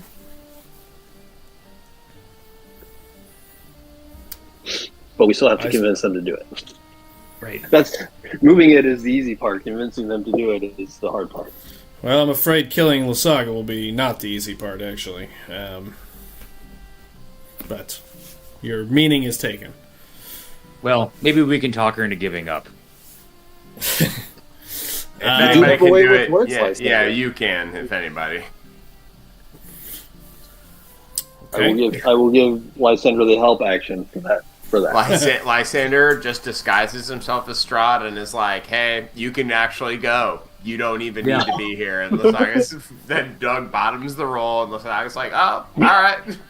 I've decided I'm gonna move fire you and move this to a different people. It's just not working out. Saga, it's not you, it's me. Yeah. Not you, it's me. I mean, it's definitely you. Actually, go light yourself on fire. So goodbye. Okay. Anybody that hasn't spoken, it sounds like Drew and Darren are pretty committed to a plan now, so I'm going to ask everybody else if they agree or disagree or anything they want to add. So Ethan, and Jeff, then Pat. I'm sorry, the plan is we're going to cast spell on the seed, move the seed to Kresik, and then after we move the seed, we are then going to leave it there and then go to Berez and attempt to kill Lysaga. That's what I heard. Basically, yeah. I'm in. Sounds good. Okay. Jeff, any agreement, disagreement, or additional thoughts you would like to add? I agree. I don't really have anything else to chip in on it. So. And real quick, where in Kresik are we going to put it? I'm sorry. It's up to them. I mean, they can just get it into town. We're just picking Kresik because it's the most. We know. Well, we know the other city is literally at war. So. And we don't want to do somewhere. We don't want to bank on somewhere remote. We'd rather do a city. Well, if we did Argynvostholt, it's actually closer to them, and there's also nasty shit at Argynvostholt that we don't really want to deal with. And certainly not with that one dude. Not the tower, right? Because we don't want to take it to Irina. When the spell ends, if it's in Kresik, will be safer there at that point. You know what I mean? Like if they can sense it and realize it's there, the likelihood of them storming the city is a lot less versus it just being somewhere out in the wilderness. Right. And Kresik is not just humans. There's also some sort of some divine, angel creature there that you've yet to even engage in at this point. So Krezk has some defenses beyond humans, even. Okay. Pat, anything else you want to add or thoughts? No. I'm pretty, pretty agreeable. Excited to be a part of this plan. I'm convinced that the whatever ancient thing must have given me those powers after Kevin revived me when I came back through the this plane. Roderick's really confused right now, and he has absolutely like -1 religion and -1 arcana. Well, I think all it is we need to convince the Mardikovs. So, and I need to talk to him about Van Richten anyways. So why don't we go have a chat with Davian and see if we can convince them of our plan and go from there. How big, you said they're were-ravens. How big are they when they... They're about your human size. It's like a werewolf. We could convince them to give us a ride? We're going to be doing this certainly add it to the list. We can certainly ask. I've seen them carry humans before, so it's possible. I feel like that would be a good a good way to lend a hand if they don't want to lend a literal hand to the fight for what we're going to do. Okay.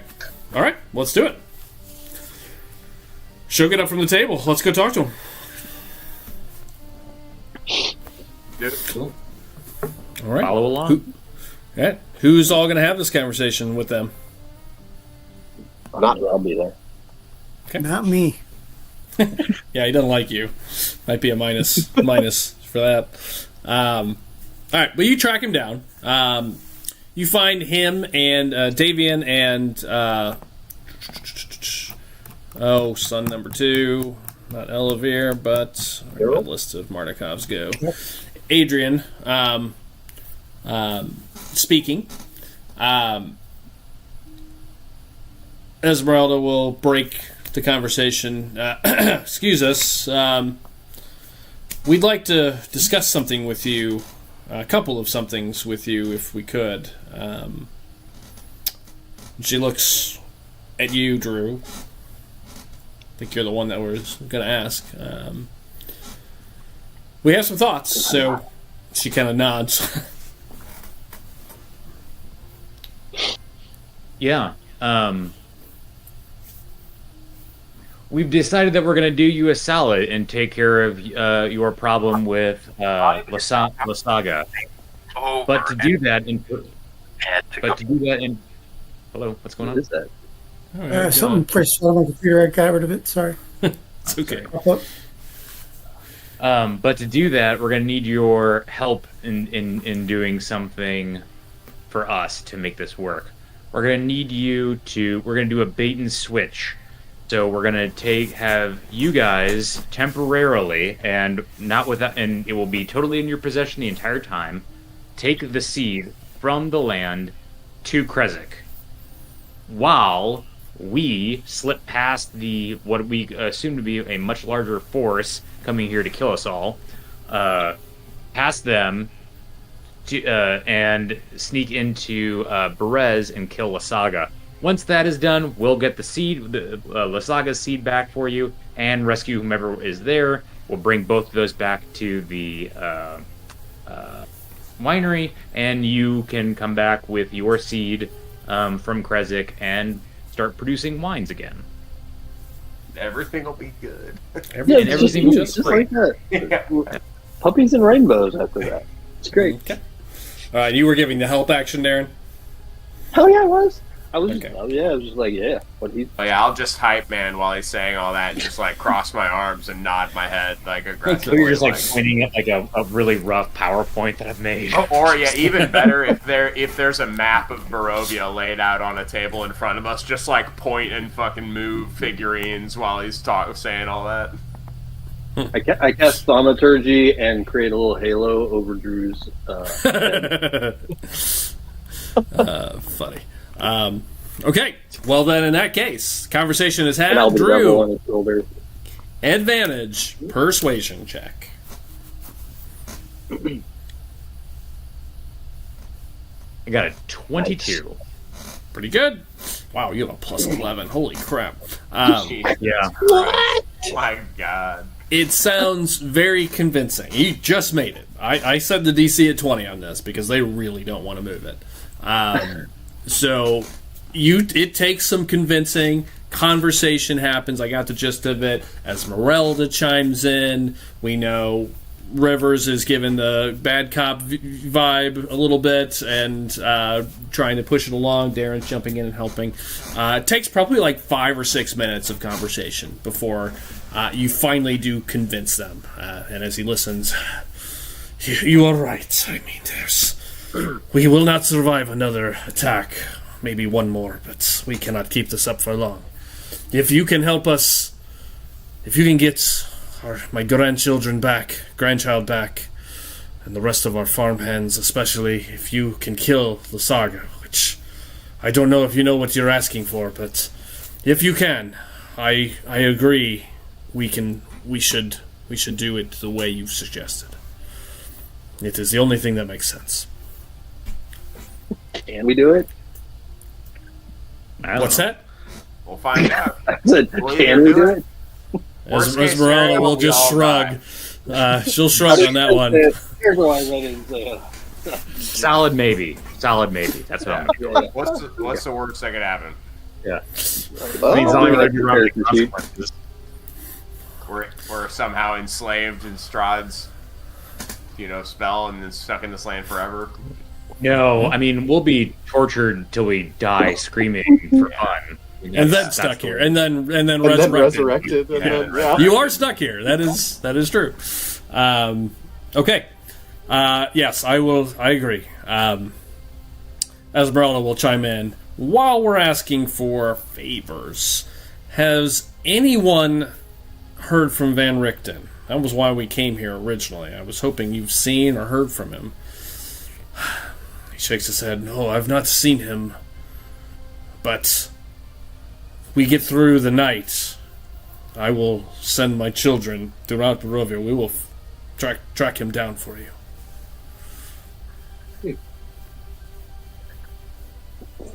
One other thing, to make this ruse work, someone will have to be here to make it look like we're here when they arrive. I will stay here with my children. Some of my children. Stay back. Fly away, if that makes sense. Once they realize it's not here, they will either leave or be very upset. And I understand. We'll send the farmhands ahead. Myself, Adrian. We will stay behind. Draw them out. Adrian, Elvir, we'll draw them out.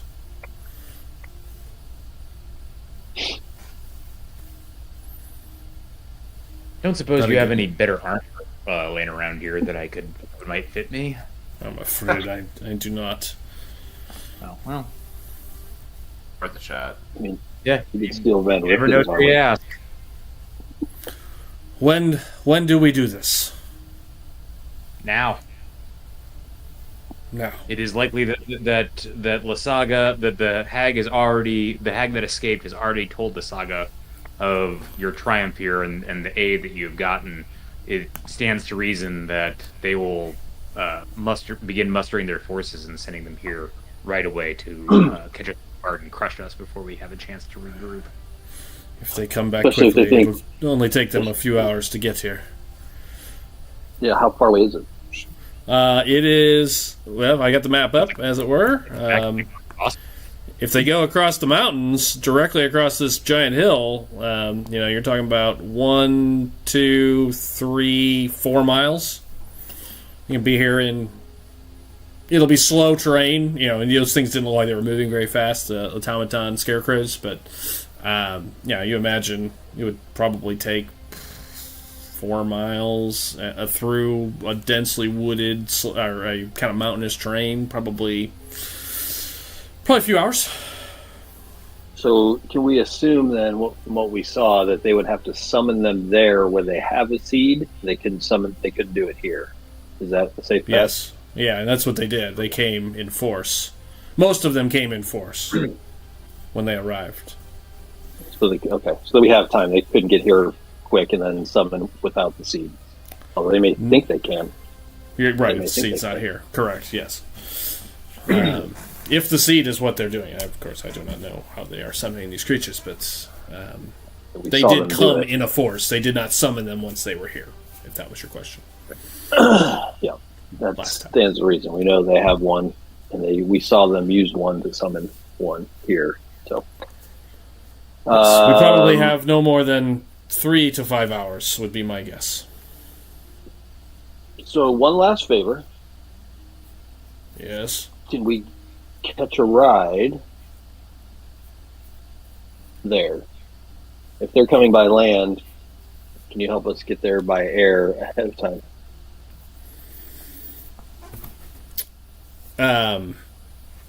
There's 6 of you.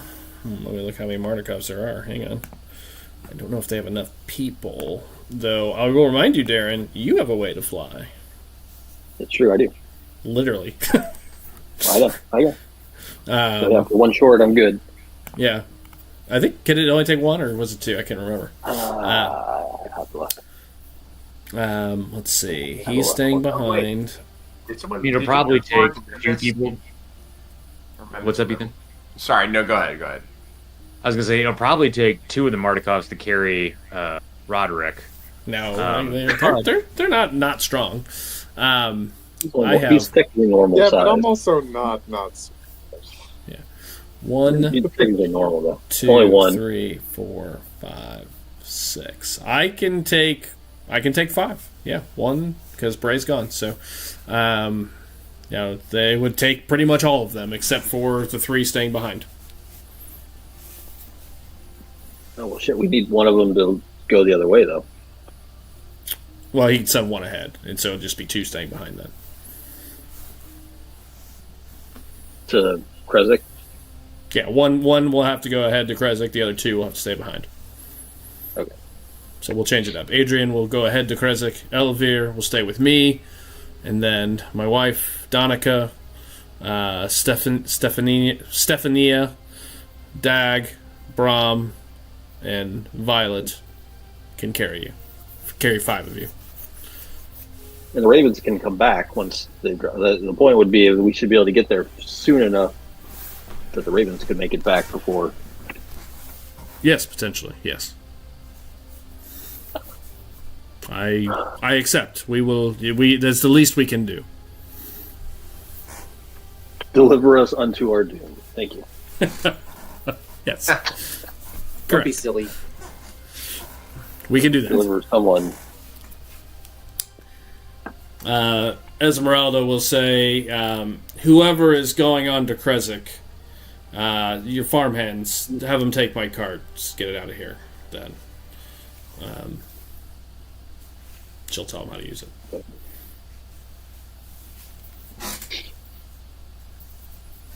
Okay. Sounds like we have a plan.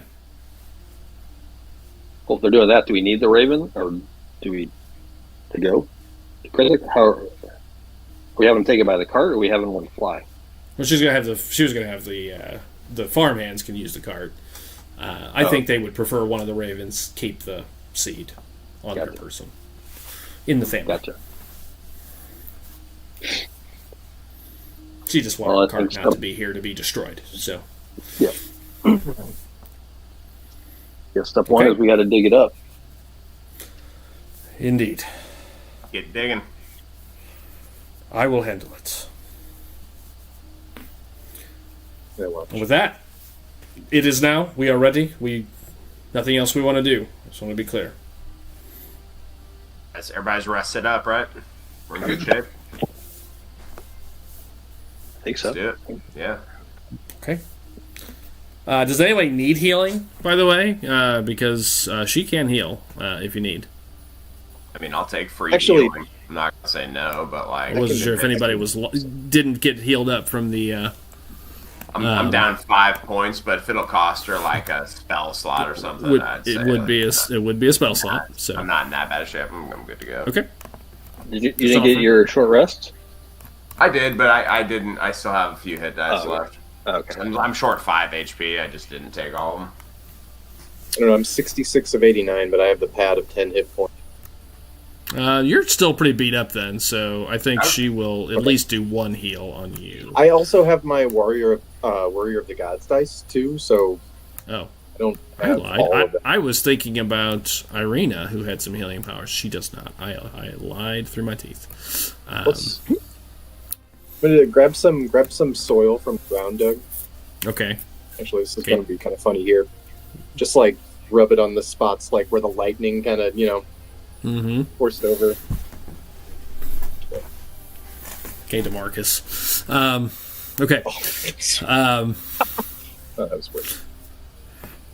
All right. Well, with that, he is going to head outside with one of the other were-ravens. They pick up some supplies, shovel, and they are going to make their way out to the grove. And they start digging it up.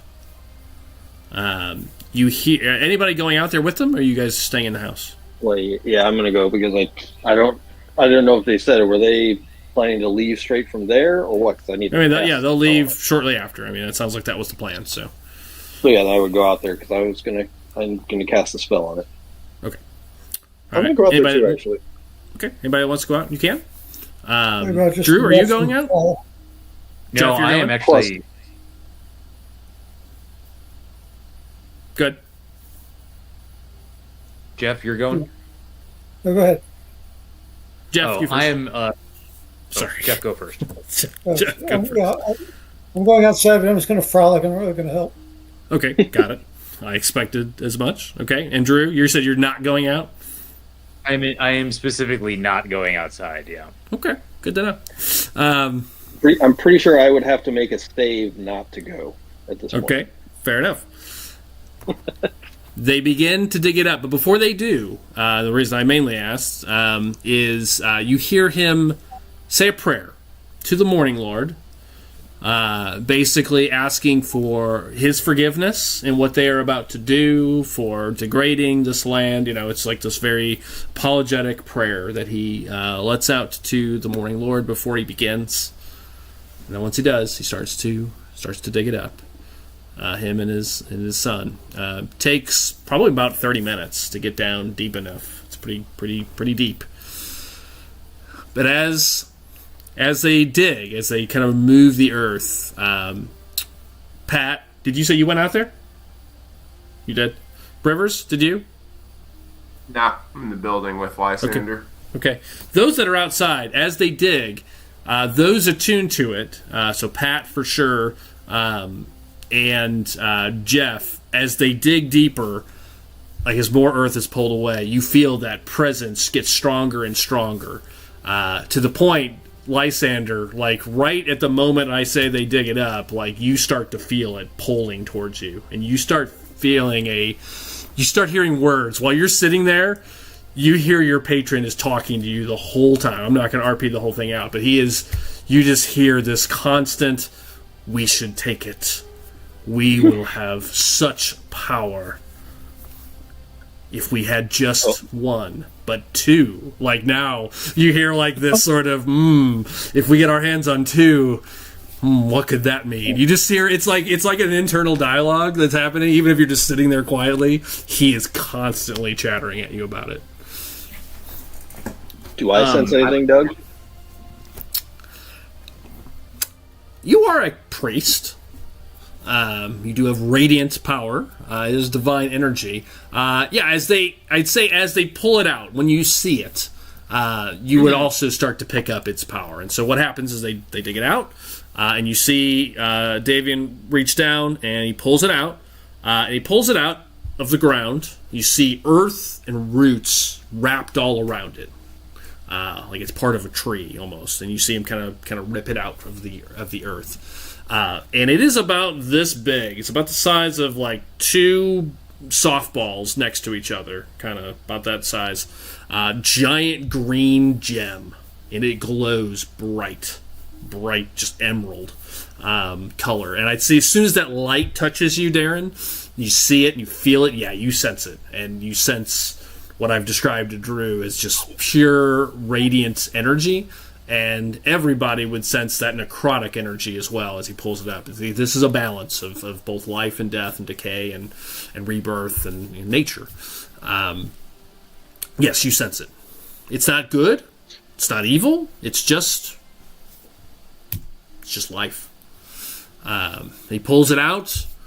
The more ravens that are around just kind of watch and look at it, kind of heads bowed. You see him bow, and you hear him mutter another prayer to the Morning Lord once more. And after he finishes his short prayer, he looks at all of you. You told him you were planning to cast a spell, so he will wait. But his son comes up with a satchel, and he's getting ready to put it in. Okay. Yeah, so then, once he... hold on, let me see if I... Hold on 1 sec. Cast this one. So I'll walk up to him, and I'll kind of look at it, and I'll nod to him, like, may I? Because I have to touch it. Yeah. He nods. But he watches you closely. Scoot in close. He doesn't let it go, like he holds it. I'm not... I'm not trying to take it. When I put my hand on it. I'm not waiting for somebody to swipe it at this point because I've played D&D and games with people long enough to know it. You know, if it happens, I wouldn't even be surprised. But yes, I mean, I do have a +7 to my sleight of hand, but well, I think you would notice. But yes, you might, maybe. In Indiana Jones, swipe it out for another giant rock and see if he notices. Yes. Yeah, I was gonna say he looks over and then all of a sudden he looks back. He's holding a cantaloupe. Just like, what the? I do have thaumaturgy. I can make it look like.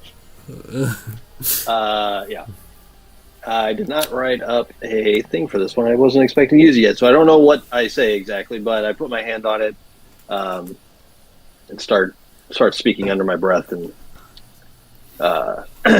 I match its green glow with a different green glow of my own because this is technically my magic is necrotic a lot of time in nature as well. And cast the non-detection on it. Okay. Perfect. I don't steal it. You cast it. Nothing changes in it, but you cast it.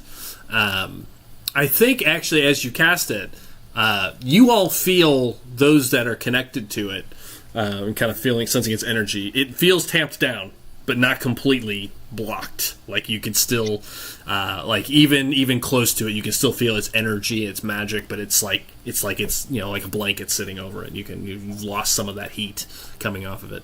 And then, he looks at you for confirmation that you're done. And then he just puts it right into his son's satchel. His son doesn't even touch it. Like he literally just puts it in there. Closes his satchel. Anything change? Do I get anything else when I touch it? No, not without casting an actual spell. Power, energy, everything I described to Drew without the other details of there being 4. That's really the big thing. But yeah, you sense this ancient, raw nature for just a moment. It's powerful. You can imagine it would greatly enhance anyone's magic if they were to take it and use it. Okay. All right. Very good. We should get this ready to go. Summon everyone. He starts directing people. Get the harm hands to the cart. Prepare to take these adventurers, this party to Berez directly to. Go north, across from the other side of the mountain. That way they are hopefully not seen. But unless or south, which direction would you like to come in from? You can go south or north, just not straight over the middle. What he would recommend. I would say we would want to go around as much as possible, right? Like whatever way they would come, we would want around. Circle. Yeah, I would say south, unless we want to get north, unless we want to get a look at the Druid encampment to the south. Which is it'd be more like a diagonal, like from the winery. If they went south, it'd be more. I'm gonna just draw a little thing. It'd be more like these are your two flight paths, right? You could either go this way and then approach Perez, or this way and then approach Perez. So, bottom or top flight path. Either way would not go over the Druids. I mean, I don't want I guess if we went south, we could probably get. At least if you want to try to get a bird's eye view of it, you could. Sure. Be down with that because we're gonna probably have to scurry over there at some point, probably. Okay. I mean, I can even make that flight path more south if you want. I mean, you can ask them to go a little further south if you want a better view. Okay. Are we ready? I mean, however much time we want to make sure we've got enough time, but also for them to get back, right? Like, yeah, I assume you want to leave soon. It's been an hour. You took a short rest, so it's been at least 90 minutes of time you guys have been here. So if it's going to take them anywhere from 3 to 5 hours to get here, I mean, they could be halfway here right now, potentially. Depending on how quickly they turned around. Sooner the better. Get ripping. Okay. Yeah. All right. Well, then he'll gather up his children, gather up the farm hands. They'll bring the cart down. They'll get the wounded into the cart. Some time is taken to kind of get all that together, and maybe another 10 or 15 minutes of kind of gathering personal things out of the house. Like they make a thing out of it, right?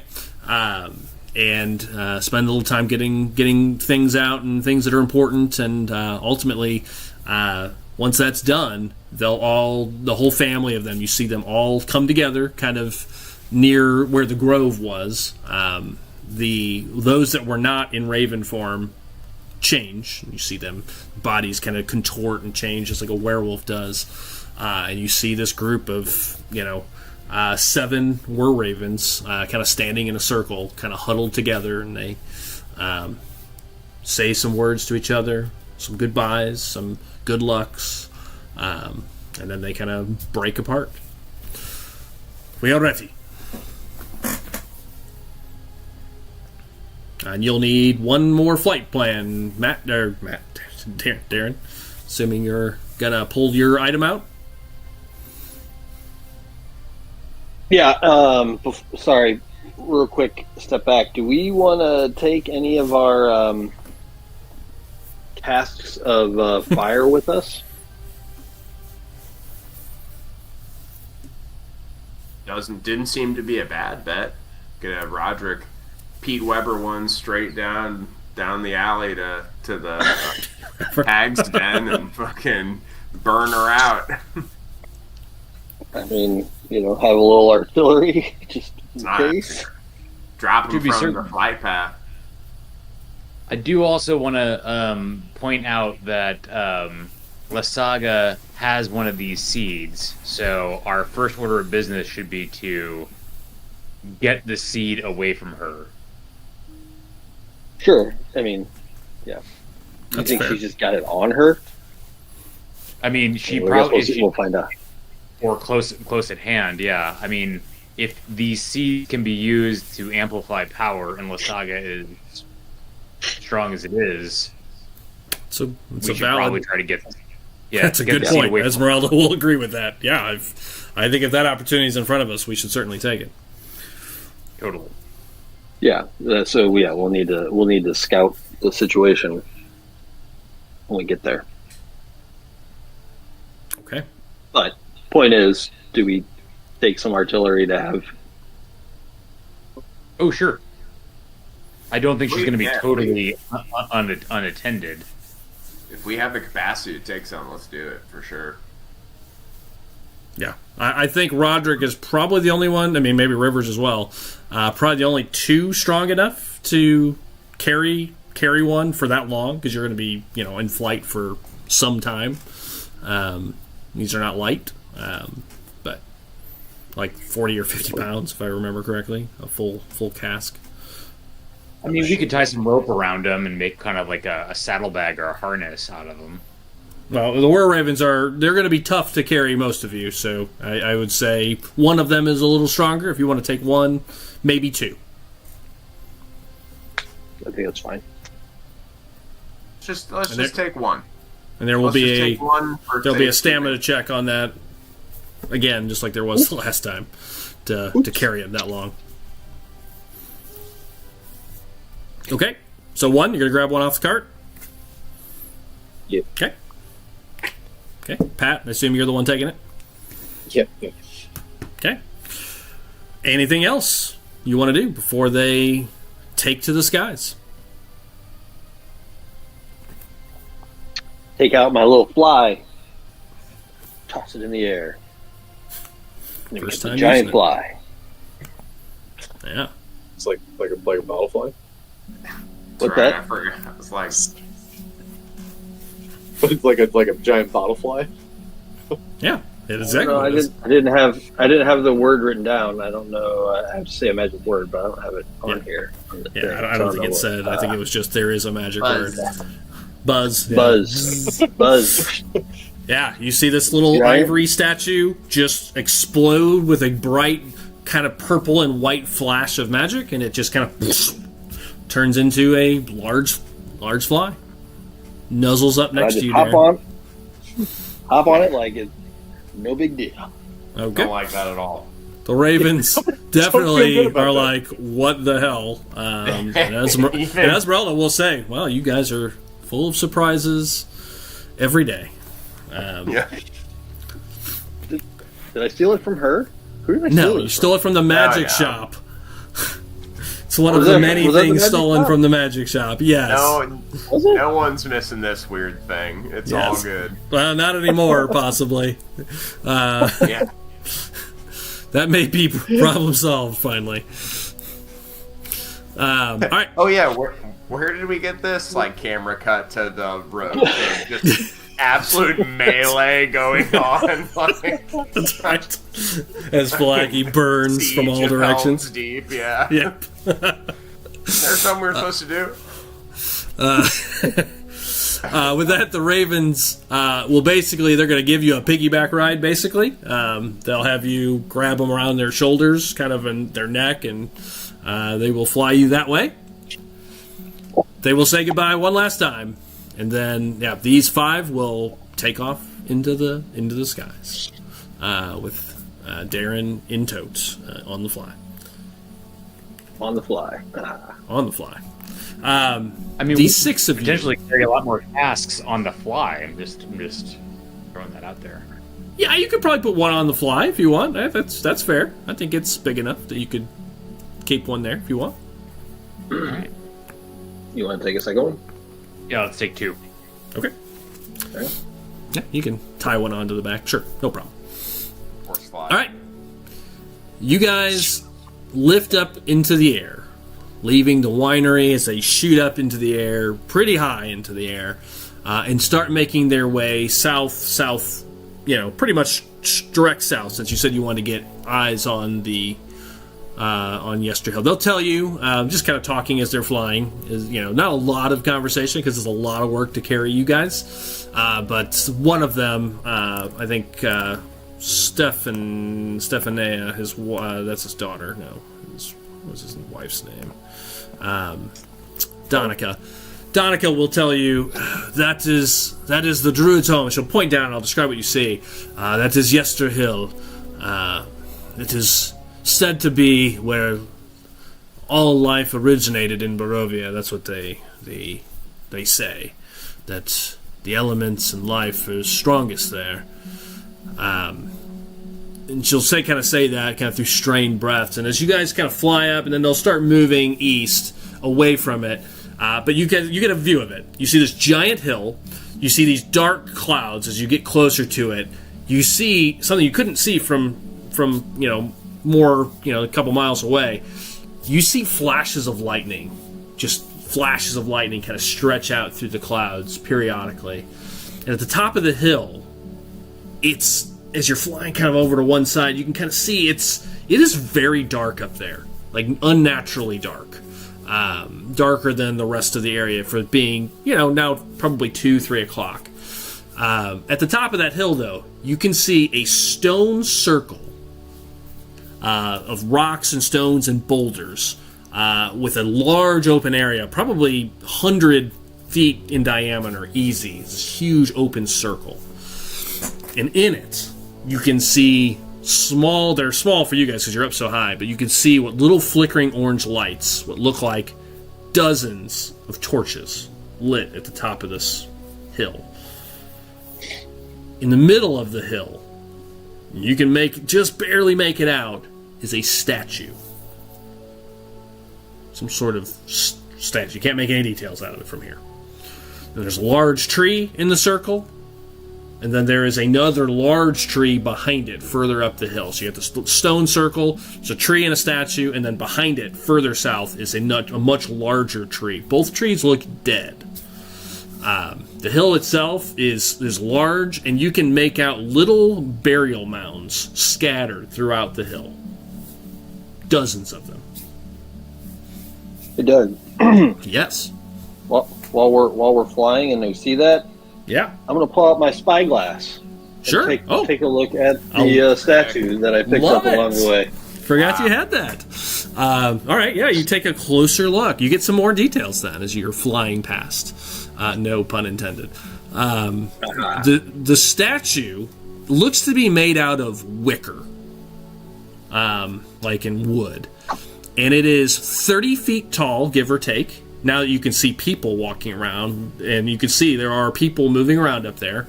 Looks like about 6 or 7, hard to tell, but probably 6 or 7 people up there. They look dressed like druids, dressed in like rangers, cloaks and furs and whatnot. But you see, this statue is huge comparatively in size. Give me a perception check.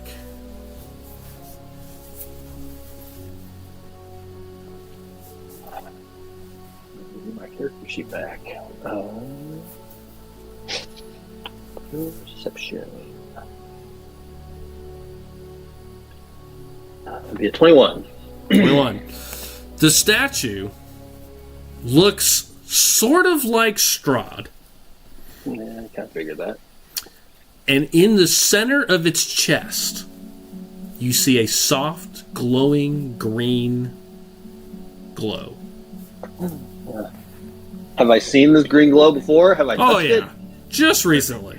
Similar color and glow coming from it, right in the heart of this 30-foot statue.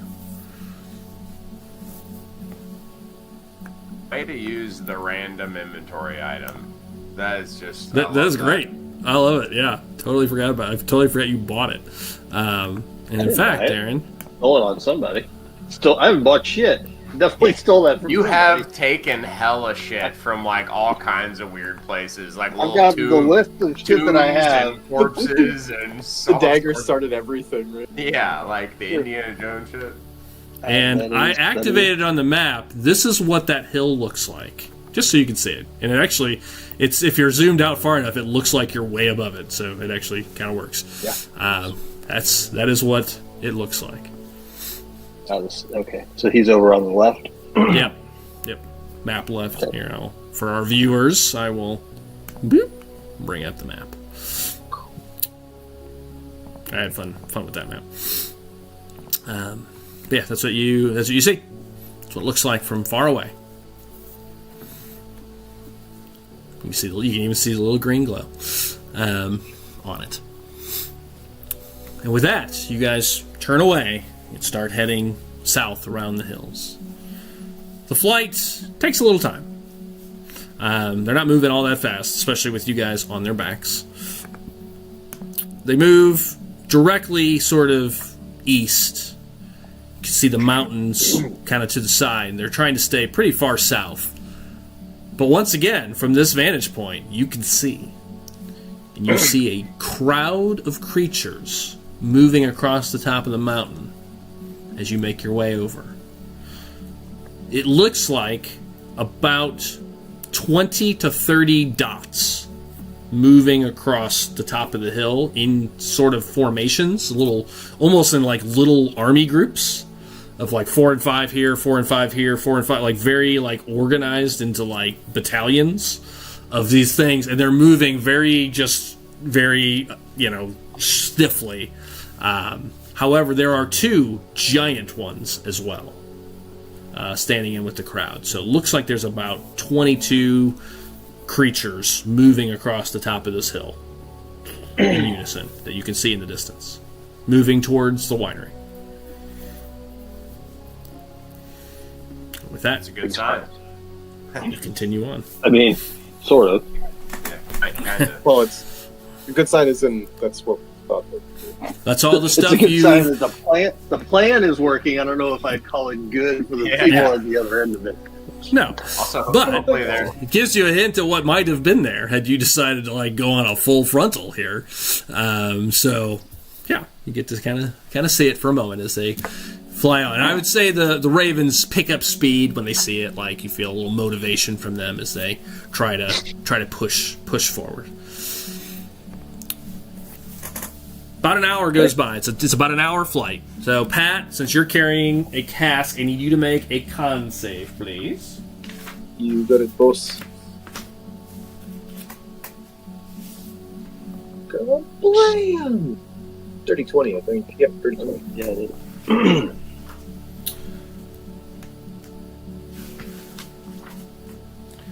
As you approach from the south, this is what you see. I will color it out, and then I will show you a map as well.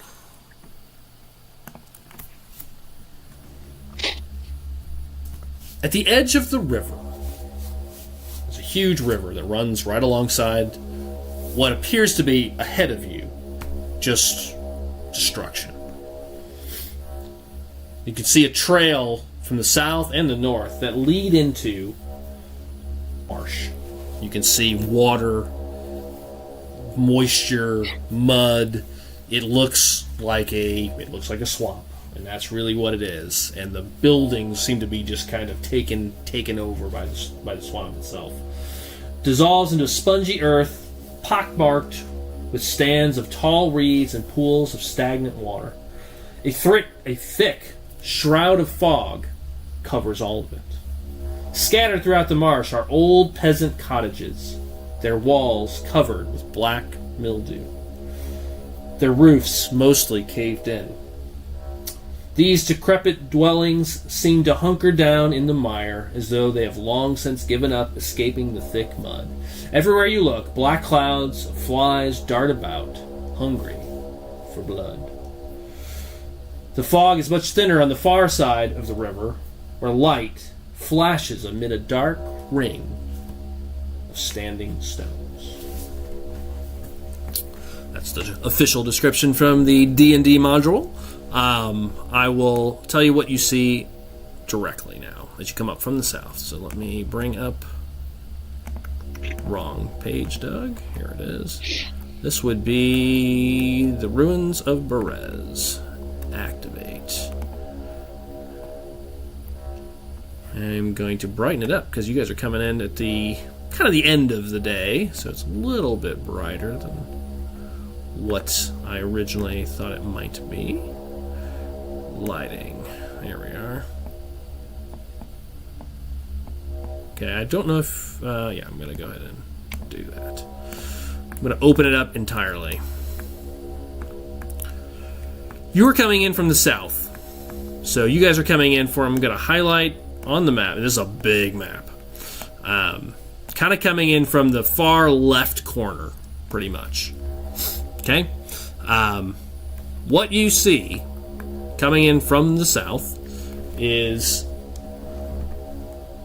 a number of buildings, a large structure to the very is coming straight at you, kind of at the far end. It's probably the biggest structure that you can see of what this village was. Yeah, you can tell the outskirts. And again, can you see where I'm highlighting here down at the bottom? Mm-hmm. Yeah. Okay, that's the direction you're coming from. Is down at the bottom of that map. So you can see this much larger structure than the rest. And your vision, you can see the whole thing because it's daylight still, just barely. It's probably about 4 o'clock now. The sun's on its way down, what sun there is. That's the largest structure. And there's some things you see from your bird's eye view. There is, to the right of it, this ring. You can see a large ring of wooden posts. Looks to be making up a fence. Large fence. About 15 feet high posts. And you can see people inside of it. That's all the details you can see from here. There are a number of little cottages to the right. You can see just what's left of them, just the debris. There are more cottages up north. But what catches your attention is in the dead middle. I'm going to highlight it with a light to make it easier to see. I'm going to highlight it with some color because it is lit up in my description that I gave. There we are. You can see in the very middle of all of this destruction, these marshes, these little cottages, you see a single hut that appears to be fully intact. It looks like a large kind of like cottage. Roof is intact, the walls are intact, and you can see light flickering from inside of it. Orange light, just sort of like a torch of some sort or a lantern, blinking in and out. Even in the daylight, you can see it. With the fog and the mist, it just kind of dances across it. They're very hard to see on the map unless you zoom in. There are a number of scarecrows. I'm going to try to highlight them, but there's figs on the board. There are a number of scarecrows. You count about 7 of them scattered throughout the inner structure at current. Oops, I accidentally put that one in the water when I was placing them. I'll move it over. Oh, it's on the far side of the water. I see it. I just put it in the wrong spot. Okay.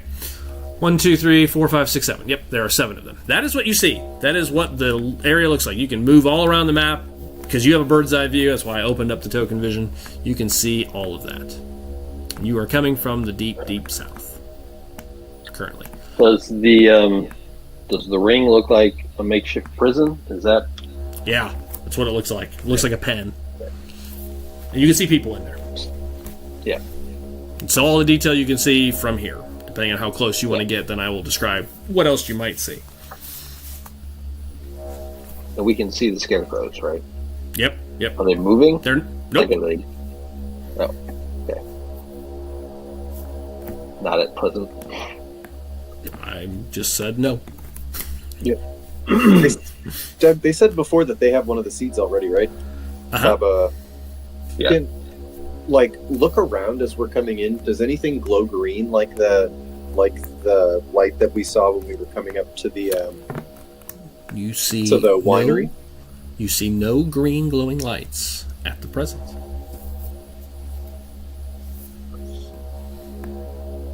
So how bright was it? They can set you down anywhere you want, and you can get as close as you want. That might change things. So for now, I'm assuming you are down here, right before the river kind of breaks. You're basically at the bottom of the map, just for clarity.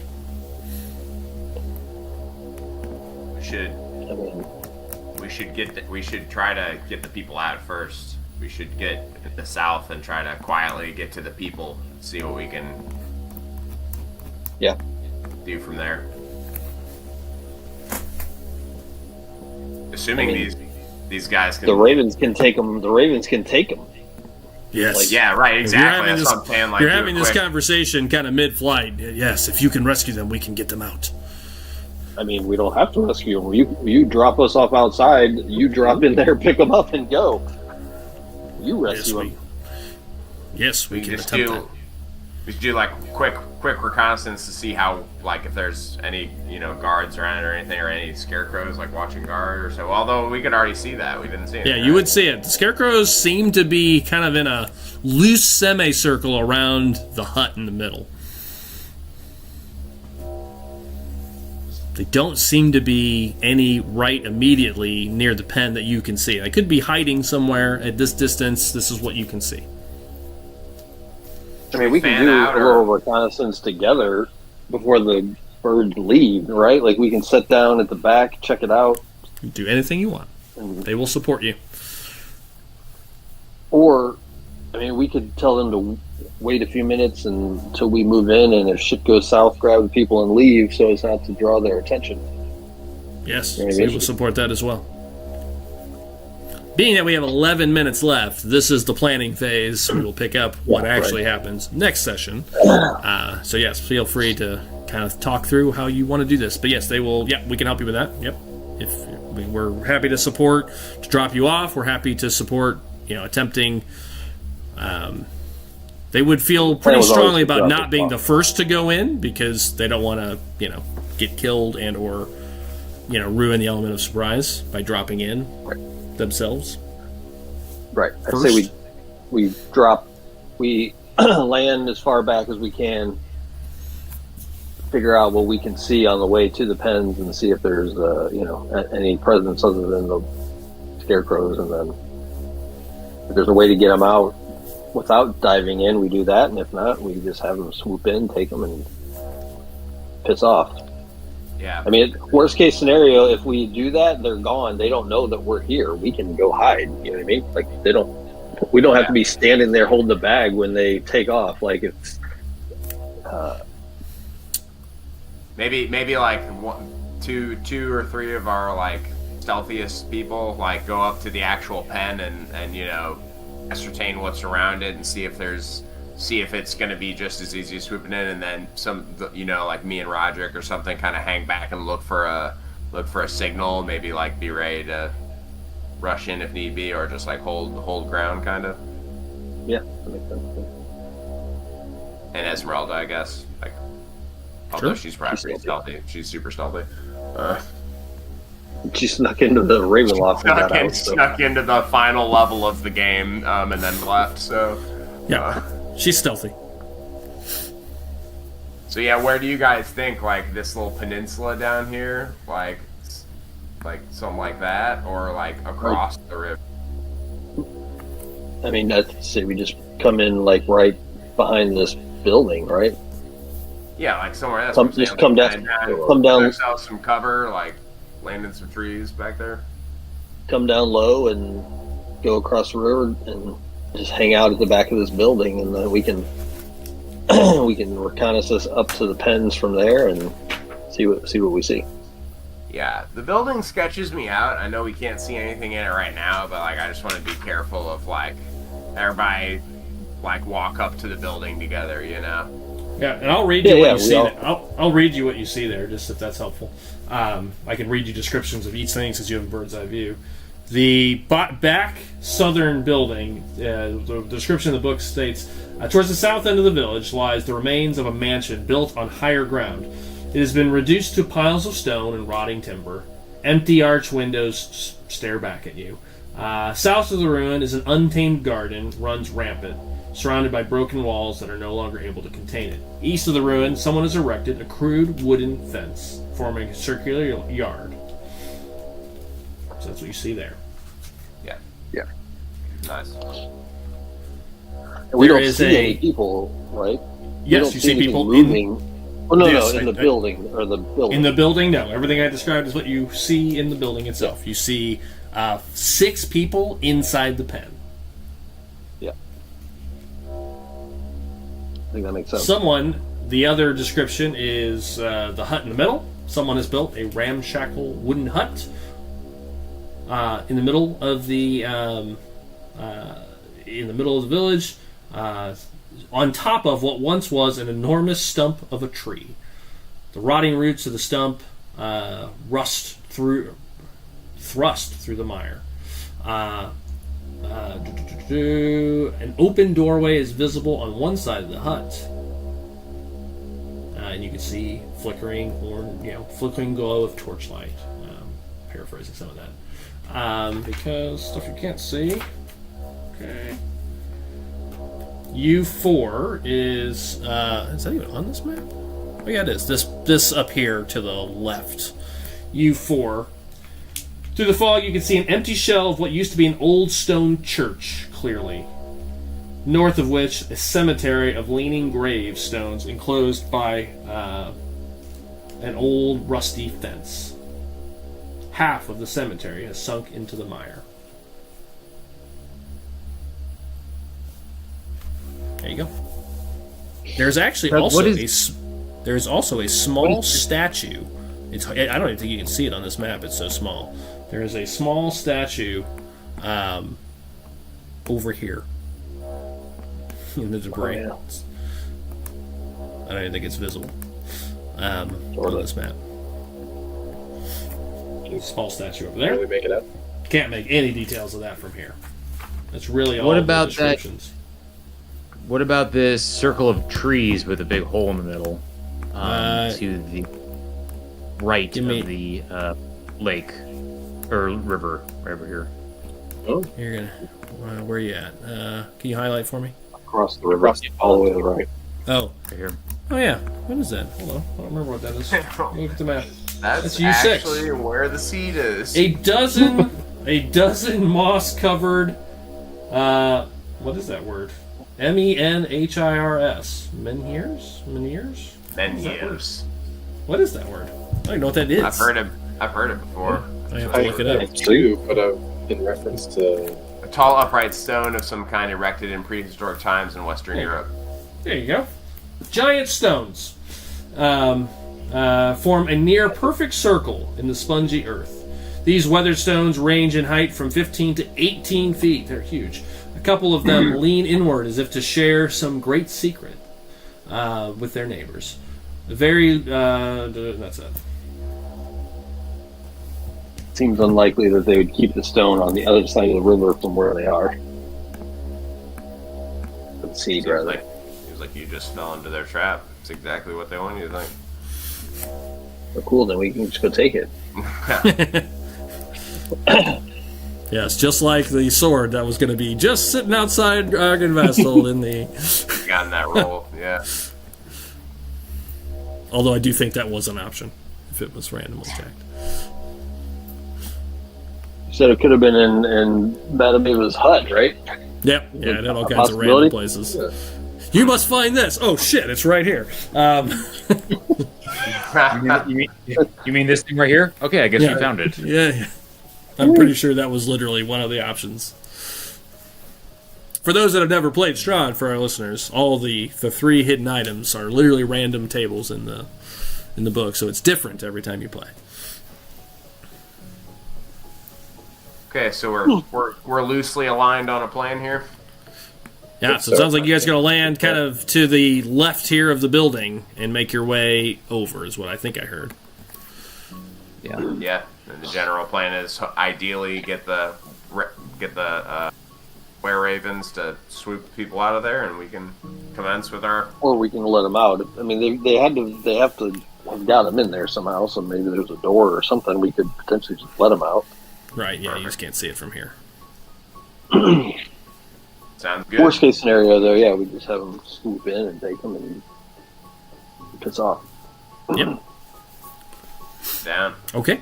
Sounds like we have a plan, and we will see what that plan looks like in 2 weeks. So for those that are watching, thank you very much. Don't forget to check out Starfall on Sunday nights, continuing this week. And everybody else, have a good night. We will catch you next time. Take care. Bye. Bye.